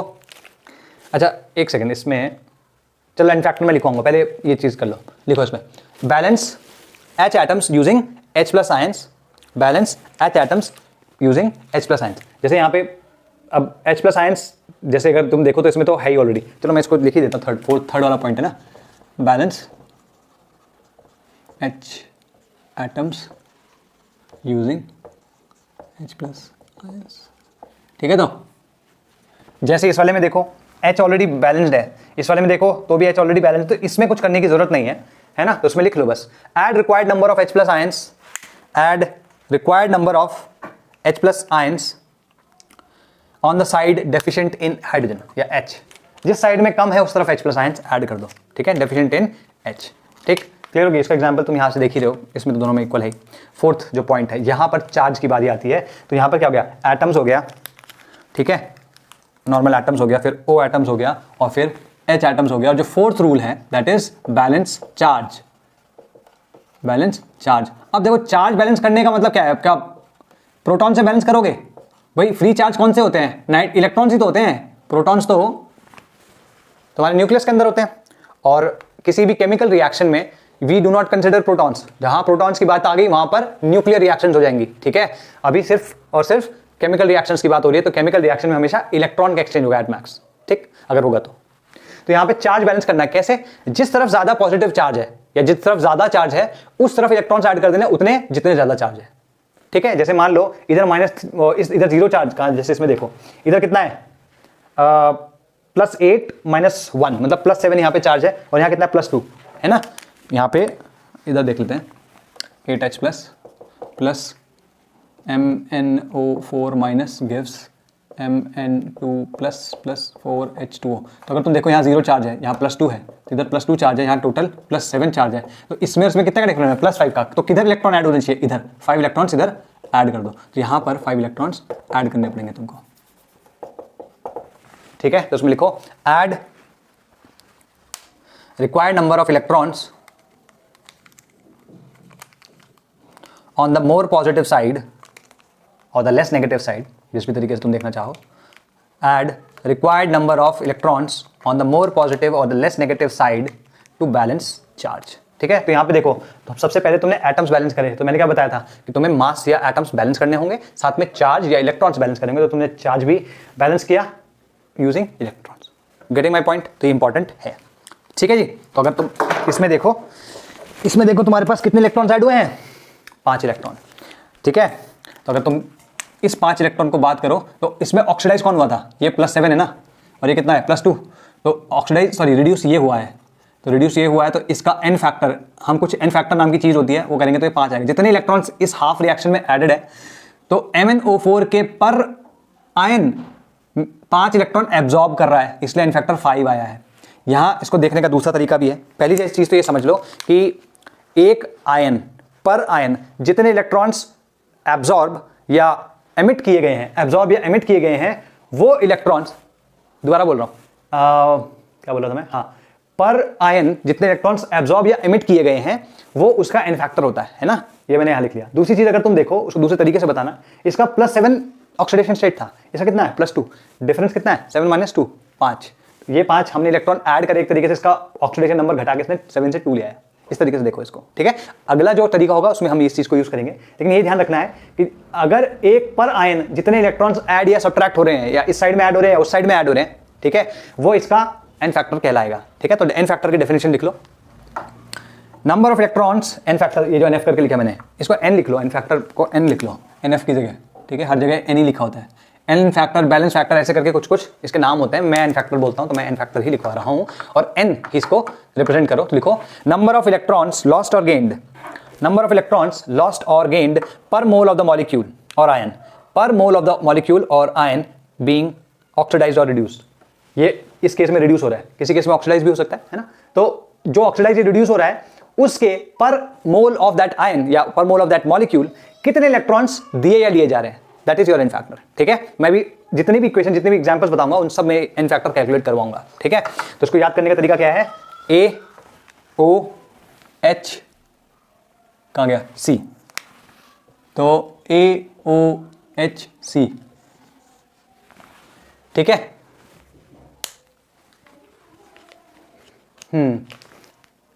कुछ भी दे सकते हो, ऑल आउट है क्रिकेट, ठीक है। ठीक है, तो कुछ भी एक एक्रोनिम बना लो, ऑल आउट हाई कोर्ट, कुछ भी बना लो, all out healthy cricket, all out है क्रिकेट, ठीक है, कुछ भी जो तुम्हें सही लगे एक बना लो। लेकिन ये ध्यान रखना है कि AOHC ये सीक्वेंस फॉलो होगी, 4 स्टेप है, चारों के चारों ऐसे आएंगे, ठीक है। Are you clear? Next, balance the reactions. अब ये बैलेंस करने का समय है, ठीक है ना। कुछ एक रिएक्शंस में सीधे सीधे लिख रहा हूं, देखो यहां पे ध्यान रखना है कि तुम्हें आइडेंटिफाई करना पड़ेगा कि कौन ऑक्सीडाइज हो रहा है कौन नहीं। तो थोड़ा विवेक का इस्तेमाल, थोड़ा अपनी बुद्धि का इस्तेमाल करना पड़ेगा। कभी कभी दिया हो सकता है, कभी कभी नहीं दिया होगा, लेकिन जैसे जैसे प्रैक्टिस करोगे ना तो एक इंस्टिंक्ट डेवलप हो जाता है, हाँ यार ये हो रहा होगा, ठीक। तो कुछ एग्जांपल्स लिख रहा हूं मैं। C2O4 2- gives CO2, ठीक है। H2S, मैं इसी में एक ही स्टेप में सारे समझाऊंगा, मतलब मैं पूरे स्टेप नहीं लिखूंगा, ठीक है। अपने पास थोड़ा जगह का अभाव है ना, स्थानम थोड़ा सा अभाव है, ठीक है जी।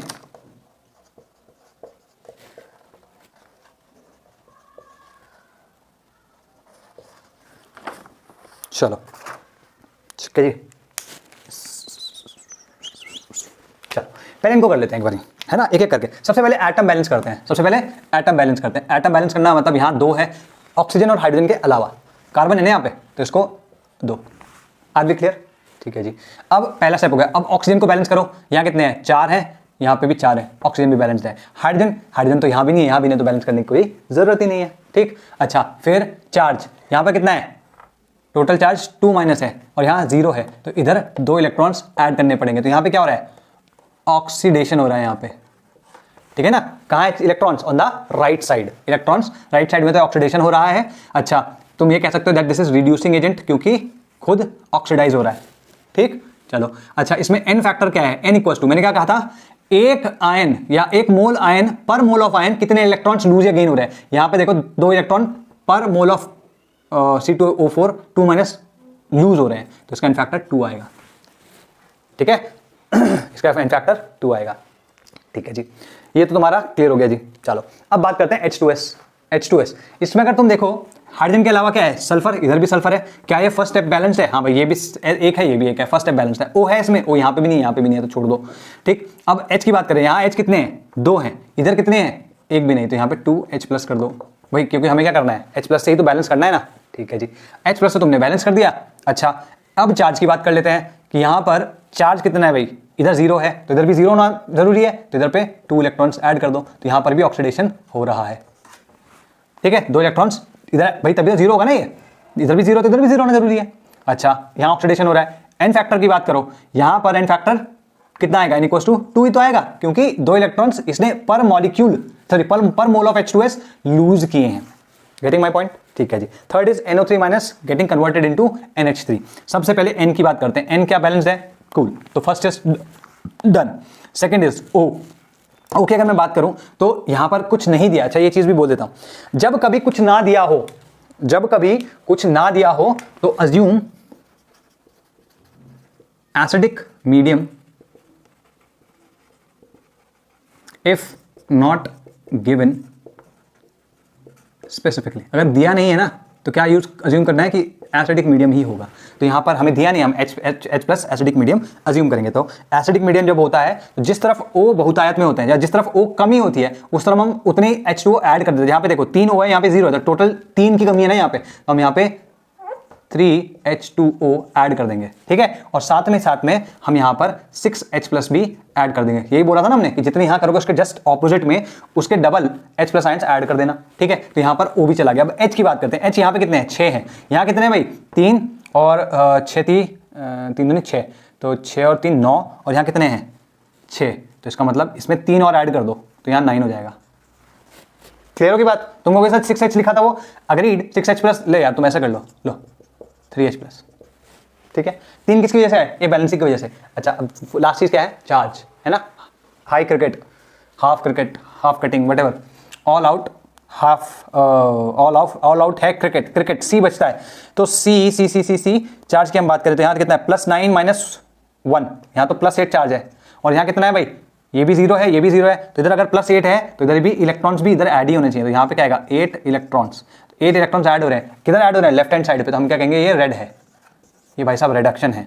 और इसका एन फैक्टर क्या है भाई, एक मॉलिक्यूल या एक आयन, एक मोल आयन पे एक मोल आयन कितने इलेक्ट्रॉन्स एब्जॉर्ब कर रहा है, 8 इलेक्ट्रॉन्स, तो इसका एन फैक्टर क्या हो गया 8।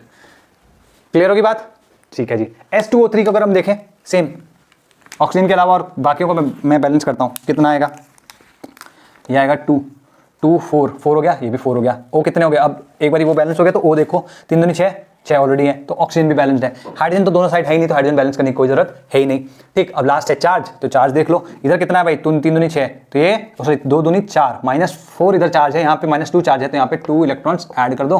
तो अगर तुम देखो इसके 2 मॉलिक्यूल के लिए इसके 2 इलेक्ट्रॉन भेज रहा है, ये मतलब 2 इलेक्ट्रॉन बाहर फेंके इसने, 2 आयंस के लिए, सॉरी यूं समझो 2 mole ion are giving 2 mole electrons, तो हम कहेंगे कि इसका एन फैक्टर क्या है 2 इलेक्ट्रॉन्स, मतलब 2 मोल ऑफ इलेक्ट्रॉन्स अपॉन इसके कितने मोल्स हैं 2, कितना आएगा 1।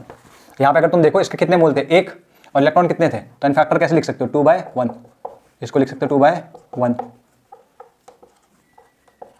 इसको 8/1 लिख सकते हो, इसको 2/2 लिखोगे, 2 इलेक्ट्रॉन कितने मोल्स थे इसके 2। ठीक है, क्लियर हो ये बात, ये ध्यान रखना है। N factor is equals to, एक सेकंड मैंने कुछ O4 2 माइनस, ठीक है S4O2, हाँ ठीक है भाई, क्लियर है, नो डाउट। ओके चलो ठीक है, और नेक्स्ट कुछ देखते हैं। हाँ CrI3 CrO4 एंड IO3, मैं यहाँ मिटा रहा हूँ, ये इधर मिटा देते हैं, इसकी जरूरत नहीं है हमको।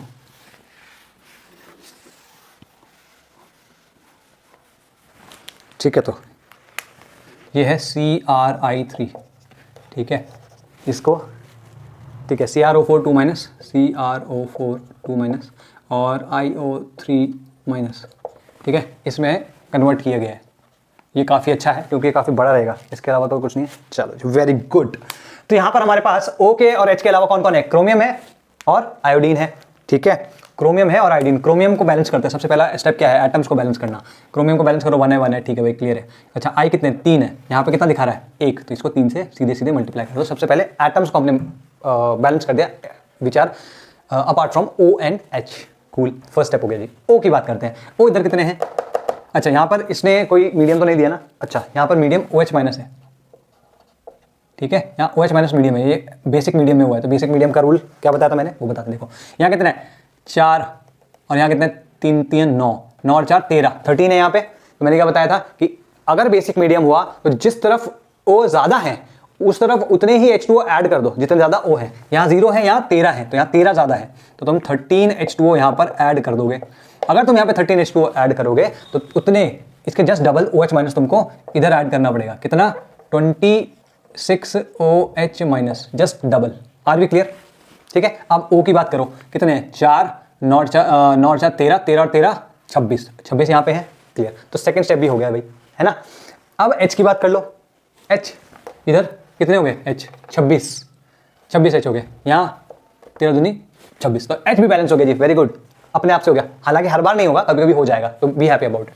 Fourth is charge. अब चार्ज को देखो, यहाँ पे CrI3 में कोई चार्ज नहीं है, राइट, इधर पे कोई चार्ज नहीं है, यहाँ पर है -26 चार्ज है, यहाँ पे -26 चार्ज है। अच्छा यहाँ पे कितना भाई -2 -3 -5, इधर कितना ये 0, तो यहाँ पर -5 है, तो किधर इलेक्ट्रॉन ऐड होने चाहिए, जिधर कमी है, जो लेस नेगेटिव साइड है, तो यहाँ पर हमें 21 इलेक्ट्रॉन्स ऐड करने चाहिए, है ना। 26 इधर है, -5 इधर है, तो नेगेटिव चार्ज इधर कितना ज़्यादा है -21, तो उतने इलेक्ट्रॉन इधर ऐड कर दो। नाउ इज इट बैलेंस्ड, तुम करके देख लेना, चेक करके, it will be balanced.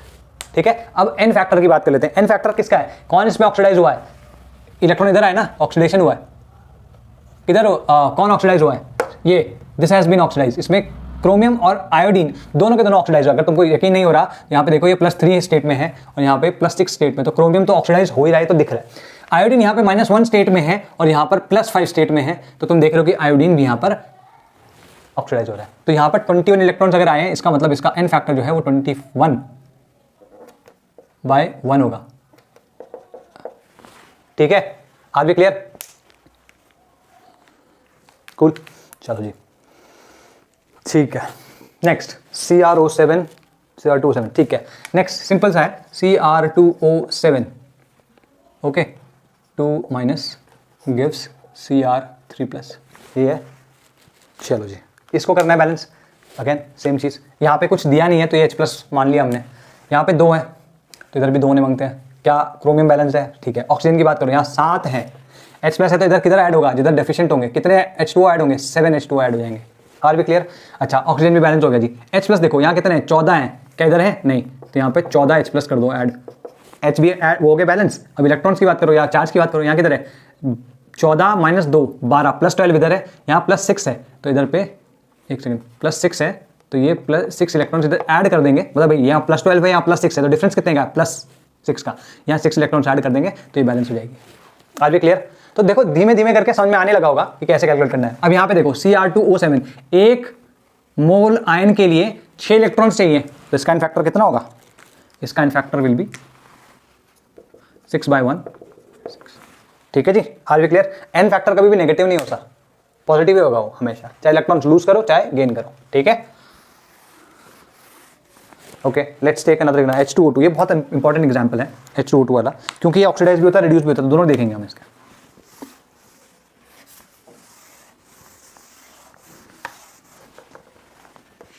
H2O2, okay, gives O2, ठीक है जी, ये दिया है और कुछ नहीं दिया, इधर भी चार्ज 0, इधर भी चार्ज 0, ठीक है। लेकिन चार्ज की तो हम बात ही नहीं करेंगे, सबसे पहले तो हम बात करेंगे कि O और H के अलावा जो एटम्स हैं या एलिमेंट्स हैं उनको बैलेंस करो। क्या O और H के अलावा कुछ है? नहीं। O है, यस, O बैलेंस्ड है, H बैलेंस नहीं है, तो H को थर्ड स्टेप पे आगे सीधे हम, है ना, फर्स्ट टू स्टेप की तो जरूरत ही नहीं पड़ी, सीधे सेकंड स्टेप, थर्ड स्टेप पे आगे, 2 OH इधर थे, 2 H इधर आ गए। अच्छा, अब लास्ट वाला देख लो, चार्ज यहाँ 0 है, यहाँ +2 है, तो इधर पे 2 इलेक्ट्रॉन ऐड कर दो, तो ये ऑक्सीडेशन हो रहा है, ये तो रिडक्शन हो रहा था, ठीक है, ये ऑक्सीडेशन हो रहा है, और इसका एक मॉलिक्यूल या एक मोल मॉलिक्यूल 2 मोल इलेक्ट्रॉन दे रहा है, तो इसका n कितना हो गया? 2/1 = 2। आर भी क्लियर? सिंपल था। सेम वे अगर मैं बात करूं H2O2 गिव्स H2O, ऐसा हो जाए तब क्या करोगे? अगेन H और O के अलावा और कुछ है तो फर्स्ट स्टेप की तो बात ही नहीं, O की बात करते हैं, ये कितने हैं? 2, यहाँ पर 2 हो गए, ठीक है। अच्छा, और ठीक है, H2 हो गए। अच्छा, O बैलेंस हो गए, H की बात करो, कितने हैं? 2 है, यहाँ पे 4 है, ठीक है, यहाँ पे। अच्छा एक सेकंड रुको, मैंने क्या बात करी थी, लेकिन O को बैलेंस करने के लिए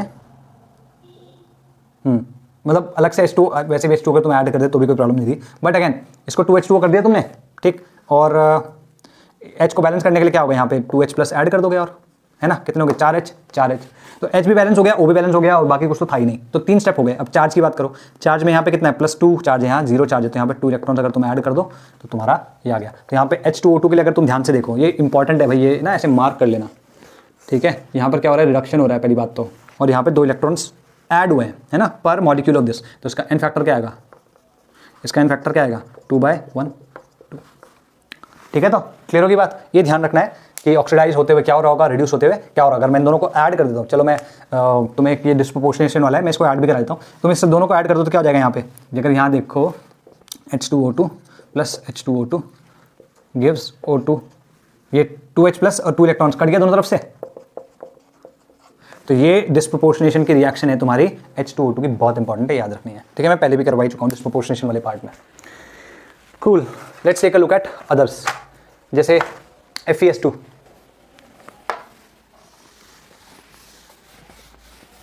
ठीक है, FeS2, ठीक है, FeS2 Fe2O3 ना SO2, FeS2 gives Fe2O3 + SO2, ये आ रहा है ना। कूल है जी, चलो, ठीक। सबसे पहले क्या करेंगे? O और H के अलावा जितने भी उनको बैलेंस करो, यहाँ पे 2 Fe है, यहाँ पे, तो इसको 2 कर दो, कितने S हो गए? अब 2 दूनी 4, यहाँ पे 4 कर दो, ठीक है। तो F और Fe और S दोनों बैलेंस हो गए भाई, ठीक है। अब बात आती है A के बाद O की, AO, है ना, AO, ऑल आउट, O यहाँ पे कितने? 3, और यहाँ पे 4 दूनी 8, 11 है यहाँ पे, है ना। यहाँ पे मीडियम कौन सा दिया है? कुछ ऐसा दिया नहीं है, तो H+ एज्यूम करो, 3 4 दूनी 8, 8 और 3 11 हो गए, तो इधर पे 11 H2O ऐड कर दो, ठीक है, और इधर 22 H+ ऐड कर दो, सोचना नहीं है, सिंपल है, ठीक है। अच्छा अब देखो H बैलेंस है क्या, 22 और 22, ये तो बैलेंस है क्योंकि उसके अलावा H कहीं और नहीं आ रहा है, ठीक है। अब चार्ज बैलेंस कर दो, चार्ज कितना है भाई, इधर 0 है, इधर 0 है, इधर 0 0, अच्छा यहाँ 22 है तो प्लस 22 है तो इधर 22 इलेक्ट्रॉन्स ऐड कर दो तो ये भी 0 हो जाएगा, ये भी 0 हो जाएगा, ठीक है। अच्छा इसका एन फैक्टर कितना होगा, अच्छा पहले ये देखो यहाँ पे ऑक्सीडेशन हो रहा है, ध्यान रखना है ना। एन फैक्टर कितना होगा इसका, तुम बोलोगे 22, नहीं 22 नहीं होगा क्योंकि यहाँ पर 2 मोल्स के लिए या 2 मॉलिक्यूल्स के लिए 22 इलेक्ट्रॉन आ रहे हैं, तो n will be equal to 22/2 that is 11, ठीक है। इनको मैं अभी मिटाऊंगा नहीं, मैं तुम्हें इन्हें एन फैक्टर के जो एन फैक्टर का सॉरी ऑक्सीडेशन वाला मेथड है ना उसके बेसिस पे भी जल्दी जल्दी से बताऊंगा तुमको सब चीज़ें। HNO3 HNO2, अगर मैं बात करूँ HNO3 और HNO2 की तो क्या आएगी, देखो HNO3 और गिव्स HNO2, तो अगर तुम देखो n यहाँ पे बैलेंस्ड है ऑलरेडी, O की बात करो तो यहाँ कितना है 3 है, यहाँ पे 2 है, तो तुम यहाँ पे सीधे सीधे एक H2O ऐड कर दो और यहाँ पे इसके जैसे 2H+ इधर ऐड कर दो, सिंपल है। अब हाइड्रोजन देखो यहाँ कितने हैं, 2 और 3, 1 2 3, तो हाइड्रोजन भी बैलेंस हो गए भाई। यहाँ पे इलेक्ट्रॉन्स कितने हैं 2 और यहाँ पर 2 इलेक्ट्रॉन ऐड कर दोगे तो इधर भी 0 हो गया, इधर भी 0 हो गया, तो ये बैलेंस केमिकल हाफ इक्वेशन है। और यहाँ पे इलेक्ट्रॉन लेफ्ट हैंड साइड पे है तो ये रिडक्शन हो रहा है। एन फैक्टर की अगर मैं बात करूँ तो एक मॉलिक्यूल के लिए 2 इलेक्ट्रॉन है तो n = 2/1 पर मॉलिक्यूल बोला है हमने, पर मॉलिक्यूल है पर आयन, ठीक है। तो पर मॉलिक्यूल 2 इलेक्ट्रॉन है तो 2/1, सॉरी ये 2 आएगा। आर भी क्लियर, ठीक है। अब मैं इसको ना तुम्हें जल्दी से ऑक्सीडेशन जो नंबर होता है उसके बेसिस पे बताता हूँ। तुम यहाँ पे देखो कार्बन का जो ऑक्सीडेशन नंबर है दैट इज +3, ठीक है। तो दोनों का मिला के +6 हो गया। अच्छा यहाँ पे कितने का है, +4 पे है, तो अगर ये +4 पे तो +3 से +4 पे जा रहा है या फिर +6 से +8 पे जा रहा है, तो टोटल कितने इलेक्ट्रॉन गए, 2 इलेक्ट्रॉन। यहाँ पर अगर तुम देखो यहाँ पर ये -2 में है और यहाँ पर 0 में है, तो -2 से 0 में जा रहा है तो 2 इलेक्ट्रॉन लूज करके जाएगा, इसलिए एन फैक्टर 2 हो गया। यहाँ पे n को देखो ये +5 में है यहाँ पे, ठीक है, और यहाँ पर -3 में है, तो +5 से -3 में जा रहा है, एक n एटम +5 से -3 में जा रहा है, तो मतलब 8 इलेक्ट्रॉन एब्जॉर्ब करेगा तो ही तो हो जाएगा, 8 इलेक्ट्रॉन आ गया। S जो है यहाँ पर S2O3, ओहो इसमें Na2S2O3, इसमें कितना आया था, +2 आया था शायद, और इसमें +1 आया था, इसमें इफ आई रिमेंबर करेक्टली, नहीं +3 था इसमें, ये +1 था मुझे याद नहीं आ रहा, आई गेस इसमें +1 था, इसमें +2 था। Anyway the point I am trying to make is कि 2 का +2 होगा, इसमें 2 का कितना हो जाएगा, +4, तो 2 से +4 जाना मतलब 2 इलेक्ट्रॉन्स लूज करके जाएगा, ठीक है। यहाँ पर ऑक्सीडेशन हो रहा है, मैंने ये दोनों करवाए हुए हैं, Na2S2O3 Na2S4O6, तो ये दोनों में चेक कर लेना कि किसका मतलब इसका +2 से +4 जा रहा है या +1 से +2 जा रहा है, जो भी जैसा भी है वो देख लेना। अच्छा जी अब हम बात करेंगे कहाँ था हम, इसके बाद ये वाला, इसमें देखो ध्यान से, ये +3 से +6 गया, एक +3 से +6, तो 3 का डेफिसिट इसका हो गया, 3 इसने लूज करे होंगे। I -1 से +5 जा रहा है तो मतलब 6 इलेक्ट्रॉन लूज कर रहा होगा, एक I कितने हैं 3, तो 6 × 18, 18 और 3 कितना हो गया 21, है ना। ये +3 से -1 देखो यहाँ तो लिखा ही हुआ है। अच्छा CR इसमें ये +6 स्टेट में होता है, तो ये 2 है तो +12 स्टेट में हो गए, ये कितने हो गए 2, ये +6, तो +12 से +6 में गया तो 6 इलेक्ट्रॉन गेन करके गया होगा, इसलिए 6 आ रहा है। H2O2 में देखो यहाँ -1 है और यहाँ पे 0 है, तो ये 2 O है, तो -1 कितना हो गया -2 से 0 पे जा रहा है, तो -2 से 0 मतलब 2 इलेक्ट्रॉन लूज करके जाएगा, इससे 2 आ गया। यहाँ पे -1 है और यहाँ -2 है, तो अगर तुम देखो यहाँ पर 2 मिला के -2 आ गया और इन 2 का मिला के -4 आ गया, तो -2 से -4 में जा रहा है तो 2 इलेक्ट्रॉन एब्जॉर्ब करके जाएगा, ठीक। इसी तरीके से देखो यहाँ पर +2 था ये और S जो था ये -2 था, तो +2 से यहाँ कितने में गया +3 में, ठीक है ना। तो +2 से +3 में गया, एक इलेक्ट्रॉन का चेंज आया, ठीक। यहाँ पे क्योंकि एक ही Fe है इसलिए मैं ऐसे बोल रहा हूँ, 2 नहीं बोल रहा हूँ। यहाँ पे अगर 2 होता, जैसे यहाँ पे भी 2 था तब मैंने 2 की बात करी, यहाँ 2 था इसलिए मैंने 2 की बात करी, ठीक है। यहाँ पर 2 S थे इसलिए मैंने 2 की बात करी, यहाँ पे सिर्फ एक ही Fe है, तो एक +2 से +3 में जा रहा है तो एक Fe एक इलेक्ट्रॉन लूज करके जाएगा। S यहाँ पे -2 है और यहाँ पे कितना है +4 में, तो -2 से +4 मतलब एक S जो है वो 6 इलेक्ट्रॉन लूज कर रहा है, तो यहाँ पे कितने, एक सेकंड 6 नहीं Fe2, ओके Fe2, ये +2 है ना, ये -1 में, सॉरी तभी तो मैं कहूँ ये -1 से +4 में जा रहा है, मतलब 5 इलेक्ट्रॉन लूज करके जा रहा होगा ना, और 2 S हैं तो मतलब -2 से +8 में जा रहा है, तो -2 से +8 कब जाएगा, जब 10 इलेक्ट्रॉन लूज करेगा, तो 10 इलेक्ट्रॉन S ने लूज करे और 1 इलेक्ट्रॉन Fe ने लूज किया, तो कितने हो गए 11, एन फैक्टर 11 आ गया। सेम वे अगर तुम HNO3 को देखो तो इसमें ये +5 में है और ये +3 में है, तो +5 से +3 में 2 इलेक्ट्रॉन एब्जॉर्ब करके जाएगा, इसलिए ऐसे आ रहा है, ठीक है ना। Are we clear. तो ऑक्सीडेशन वाला जो मेथड है वो काफी आसान होता है हालांकि, और लेकिन ऑक्सीडेशन नंबर कैलकुलेट करना आना चाहिए, जिसको नहीं आता मतलब काम खराब है भाई, ठीक है, नहीं हो पाएगा, बहुत टाइम लग जाएगा। Got it. स्कूल में तुम कर ही सकते हो यार, मतलब JEE के लिए या किसी और इंजीनियरिंग एग्जाम के लिए तुम अगर प्रिपेयर करोगे तो इट वोंट वर्क, ठीक है। अगर तुम्हें ये चीज़ें नहीं आती, ऑक्सीडेशन नंबर कैलकुलेट करना नहीं आता है, तो how much time is left, okay cool. ठीक है, बैलेंसिंग अ कंप्लीट इक्वेशन। अब कंप्लीट इक्वेशन अगर बैलेंस करनी है तो दो तरीके हैं, या तो उसकी जो हाफ रिएक्शंस है उनको अलग अलग बैलेंस कर लो और फिर ऐड कर दो।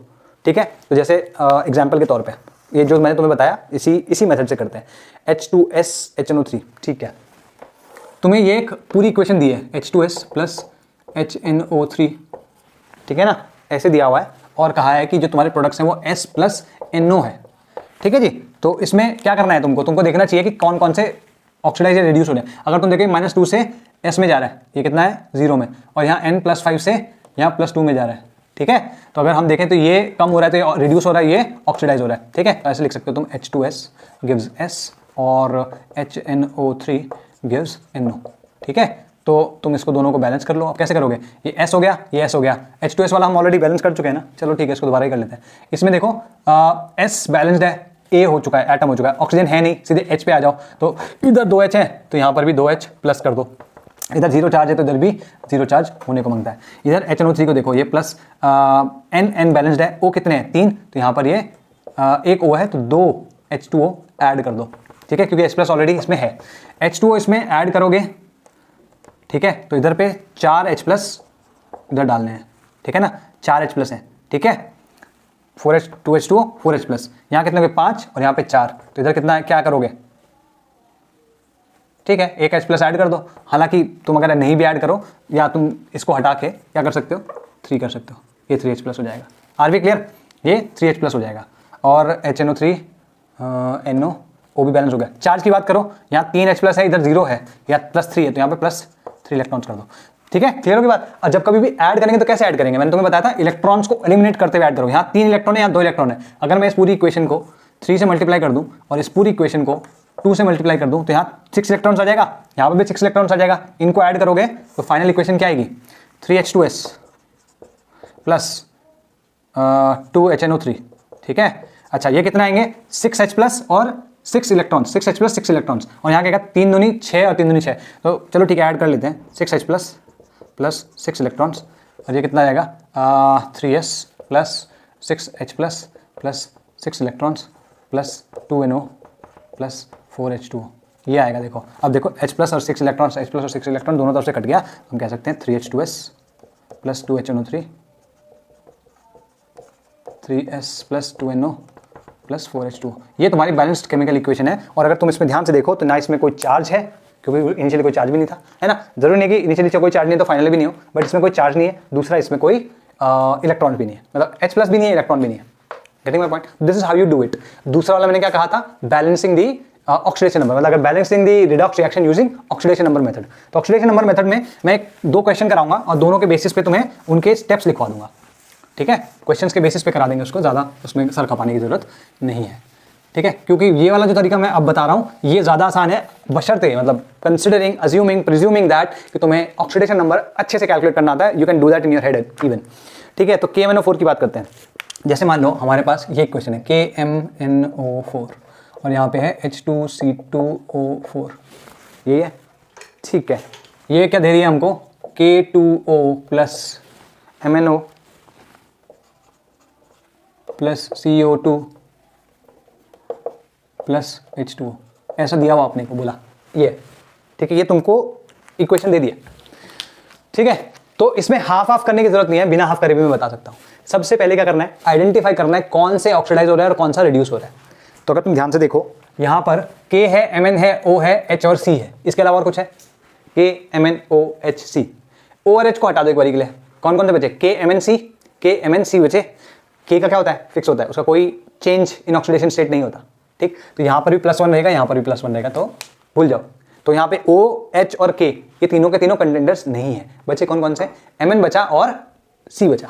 तो MN यहाँ पर किस ऑक्सीडेशन स्टेट में है, यहाँ पर +7 ऑक्सीडेशन स्टेट में। तो क्योंकि अपने हाईएस्ट ऑक्सीडेशन स्टेट में है तो डेफिनेटली ये रिड्यूस ही होगा, इसको और कोई चारा है ही नहीं, ये ऑक्सीडाइज हो ही नहीं सकता। तो अगर ये +2 में है, वो +7 में है, तो यहाँ पे किस में, यहाँ +2 में, देख लो भाई ये क्या हो रहा है, रिड्यूस हो रहा है, तभी तो इसका ऑक्सीडेशन नंबर घट रहा है। करेक्ट, कितने से घट रहा है, 5 से। इधर कितना है, 1 MN है +7 पे, यहाँ पे 1 MN है +2 पे। ठीक है, ये ध्यान रखना है, 5 का चेंज है, ठीक है ना, इसका n फैक्टर कितना हो गया 5, ये ध्यान रखना है। ठीक है, तो सबसे पहले क्या करना है, आइडेंटिफाई करना है कौन सा ऑक्सीडाइज हो रहा है और कौन सा रिड्यूस। तो ये ऑक्सीडाइज हो रहा है, सॉरी ये रिड्यूस हो रहा है, इसका इनफैक्टर मैंने लिख दिया, सबसे पहला स्टेप। दूसरा जो ऑक्सीडाइज हो रहा है वो कौन सा है, अब कार्बन ही बचा है, तो कार्बन में देखते हैं कितने पे है, ये +3 में होता है भाई, और यहाँ पे +4 में है, इसका मतलब दिस इज गेटिंग ऑक्सीडाइज। ठीक है, अच्छा यहाँ पे एक था, ये एक था, इधर देखो ये 2 है, तो सबसे पहला काम बिफोर, जब तुमने आइडेंटिफाई कर लिया है कितना ये +3 से +4 में जा रहा है, इसको देखो कितना है 2 आ जाएगा। सबसे पहले तो ये काम करना है, 2 कर दो। आर भी क्लियर? ठीक है, अगर ये 2 है तो +3 मतलब +6 हो गया, अभी +6 से +8 में जा रहा है, +6 से +8 में जाने का मतलब क्या हुआ, 2 का चेंज, तो इसका फैक्टर कितना हो गया 2। ठीक, तो सबसे पहला स्टेप क्या होगा, आइडेंटिफाई, सबसे पहला step identify which element is getting oxidized और reduced, which element is getting oxidized और रिड्यूस्ड। सेकंड लिखो कैलकुलेट देयर, सॉरी कैलकुलेट नहीं, पहले लिखो सेकंड स्टेप में कि balance the number of atoms, balance the those number of atoms, उन number of atoms को balance their number of atoms, Mn के बैलेंस है, C2 के भी, C के भी बैलेंस है, ठीक है, बैलेंस कर दिया।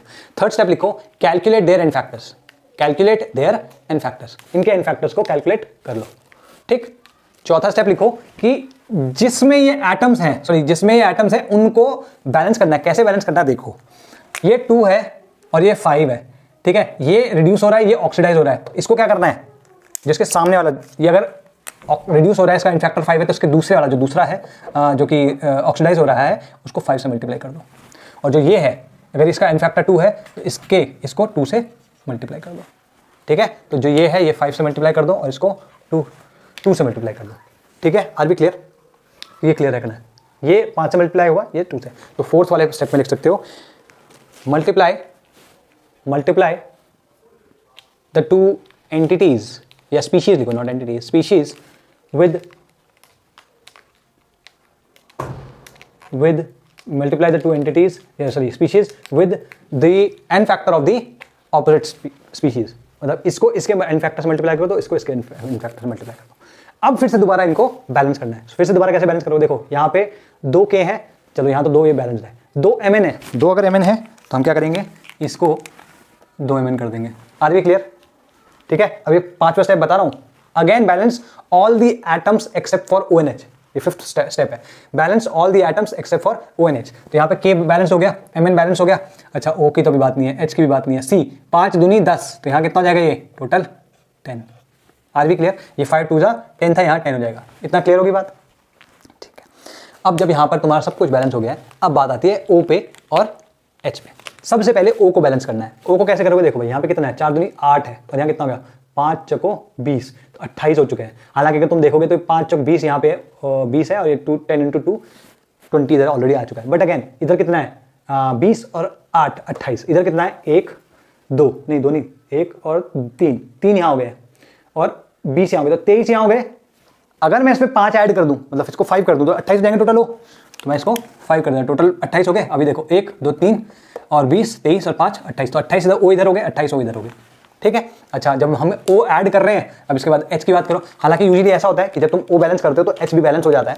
तो तुम देखो यहाँ पे क्या H बैलेंस हो रहा है, 5 दूनी 10, 5 दूनी 10।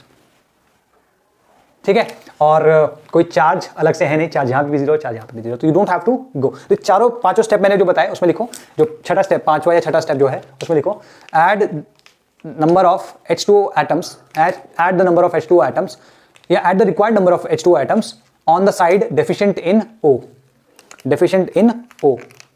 ठीक है, तो इसे ऐड कर देना है, गॉट इट। और and see if H plus ions are या H एटम्स आर बैलेंस्ड और नॉट, और अगर बैलेंस नहीं हुए तो तुम्हें H प्लस आयंस ऐड करने पड़ेंगे। जैसे मान लो यहाँ पर नहीं होता अगर ऐसे, ठीक है, तो तुम H प्लस आयंस ऐड करते, कितने, यहाँ 5 दूनी 10 है, तो तुम 10 H प्लस आयंस इधर ऐड कर देते।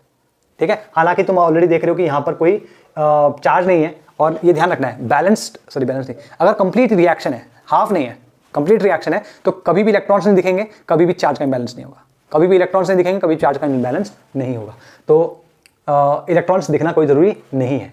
अगर यहाँ पर 10 है तो यहाँ पर भी 10 H प्लस होते, लेकिन उसको बैलेंस करने के लिए नेगेटिव चार्ज यहाँ पर डेफिनेटली होता, हमको इलेक्ट्रॉन ऐड करने की जरूरत नहीं पड़ती। तो जो चौथा स्टेप था इस वाले केस में वो यहाँ पे नहीं आता, चार्ज का भी बैलेंस करने की जरूरत नहीं पड़ेगी, चार्ज अपने आप बैलेंस होगा।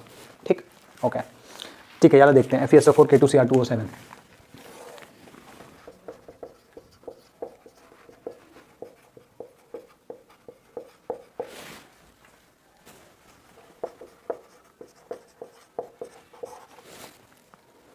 या फिर 2SO4 whole thrice K2SO4।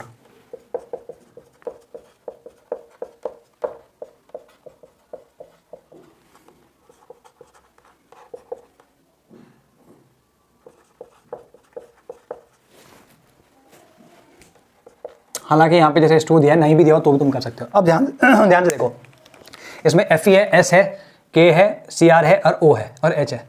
Fe, S, Kr, Cr, O and H, ठीक है, 6 है इसमें। O और H को निकाल दो तो उसके अलावा क्या है, Fe है, S है, K है और Cr है। अब ध्यान से देखो, यहाँ SO4 है, यहाँ SO4 है, यहाँ भी SO4 है, यहाँ भी SO4 है, यहाँ भी SO4 है, तो S भी तुम्हारा रूल आउट हो जाता है क्योंकि उसकी ऑक्सीडेशन स्टेट सब जगह सेम है, इधर भी सेम है, इधर भी सेम है, ठीक है। तो S is not getting oxidize और रिड्यूस, उसके ऑक्सीडेशन नंबर में कोई चेंज नहीं है। क्या K के उसमें होता है? नहीं। तो K, S, O, H इन चारों के उसमें तो कोई चेंज है नहीं, बचे कौन से, Fe और Cr। तो Fe को अगर हम देखें ध्यान से, Fe का यहाँ पे क्या है +2, इधर है +6, इधर ये कितना है +3 और यहाँ पे है +3, ठीक है। तो Fe +2 से +3 में जा रहा है तो डेफिनेटली ये ऑक्सीडाइज हो रहा है, ये +6 से +3 में जा रहा है मतलब रिड्यूस हो रहा है, तो एक ऑक्सीडाइज हो रहा है, एक रिड्यूस हो रहा है। अब आप सेटिस्फाई हो सकते हैं, अब आप शांत रह सकते हो कि हाँ ठीक है कोई प्रॉब्लम नहीं है। तो सबसे पहले तुमने आइडेंटिफाई कर लिया, ठीक है। अब क्या करना है, इनको बैलेंस कर लो। जैसे यहाँ पे 1 है, यहाँ पे 2 है, ठीक है, तो इधर 2 सबसे पहले कर लो, बाद में क्या पता बढ़ जाए, डजंट मैटर। लेकिन ये Cr 2 हो गया, 2 हो गया, यहाँ पे कितना हो गया 2, तो ये तो बैलेंस्ड ऑलरेडी है। अभी ये चीज़ आ गई है, अब क्या करना है, एन फैक्टर निकालो। एन फैक्टर निकालोगे तो क्या होगा, इसमें +2 से +3 में गया, मतलब एक मॉलिक्यूल के लिए एक का चेंज हुआ तो उसका एन फैक्टर जो है दैट इज 1।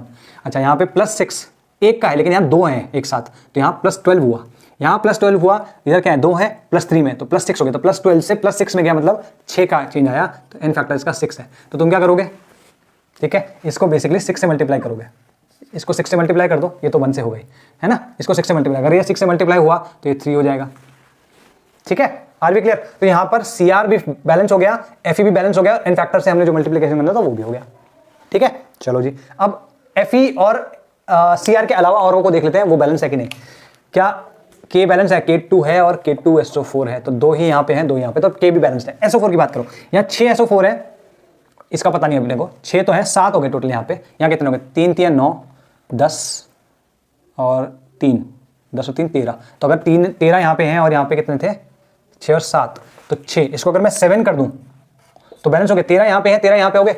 आर भी क्लियर? ठीक है, तो SO4 भी बैलेंस हो चुका है, ठीक है। अब O की बात कर लेते हैं, ठीक है। O देखो यहाँ पे 7 है, SO4 जो है ना वो टोटल बैलेंस हो चुका है, SO4 टोटल बैलेंस। अगर तुम SO4 भी, तुम अगर सिर्फ S भी बैलेंस करते ना तो भी अपने आप O बैलेंस हो चुका था। यहाँ पे 7 एक्स्ट्रा O's है, यहाँ पे ये 1 है, तो अगर मैं इसको 7 से कर दूं तो क्या ये बैलेंस हो गया, तो S बैलेंस हो चुका, सॉरी O बैलेंस हो चुका है। H को देखो कितने हैं, 7H2O 14, ये H2 भी बैलेंस हो चुका है, ठीक है। क्लियर होगी बात?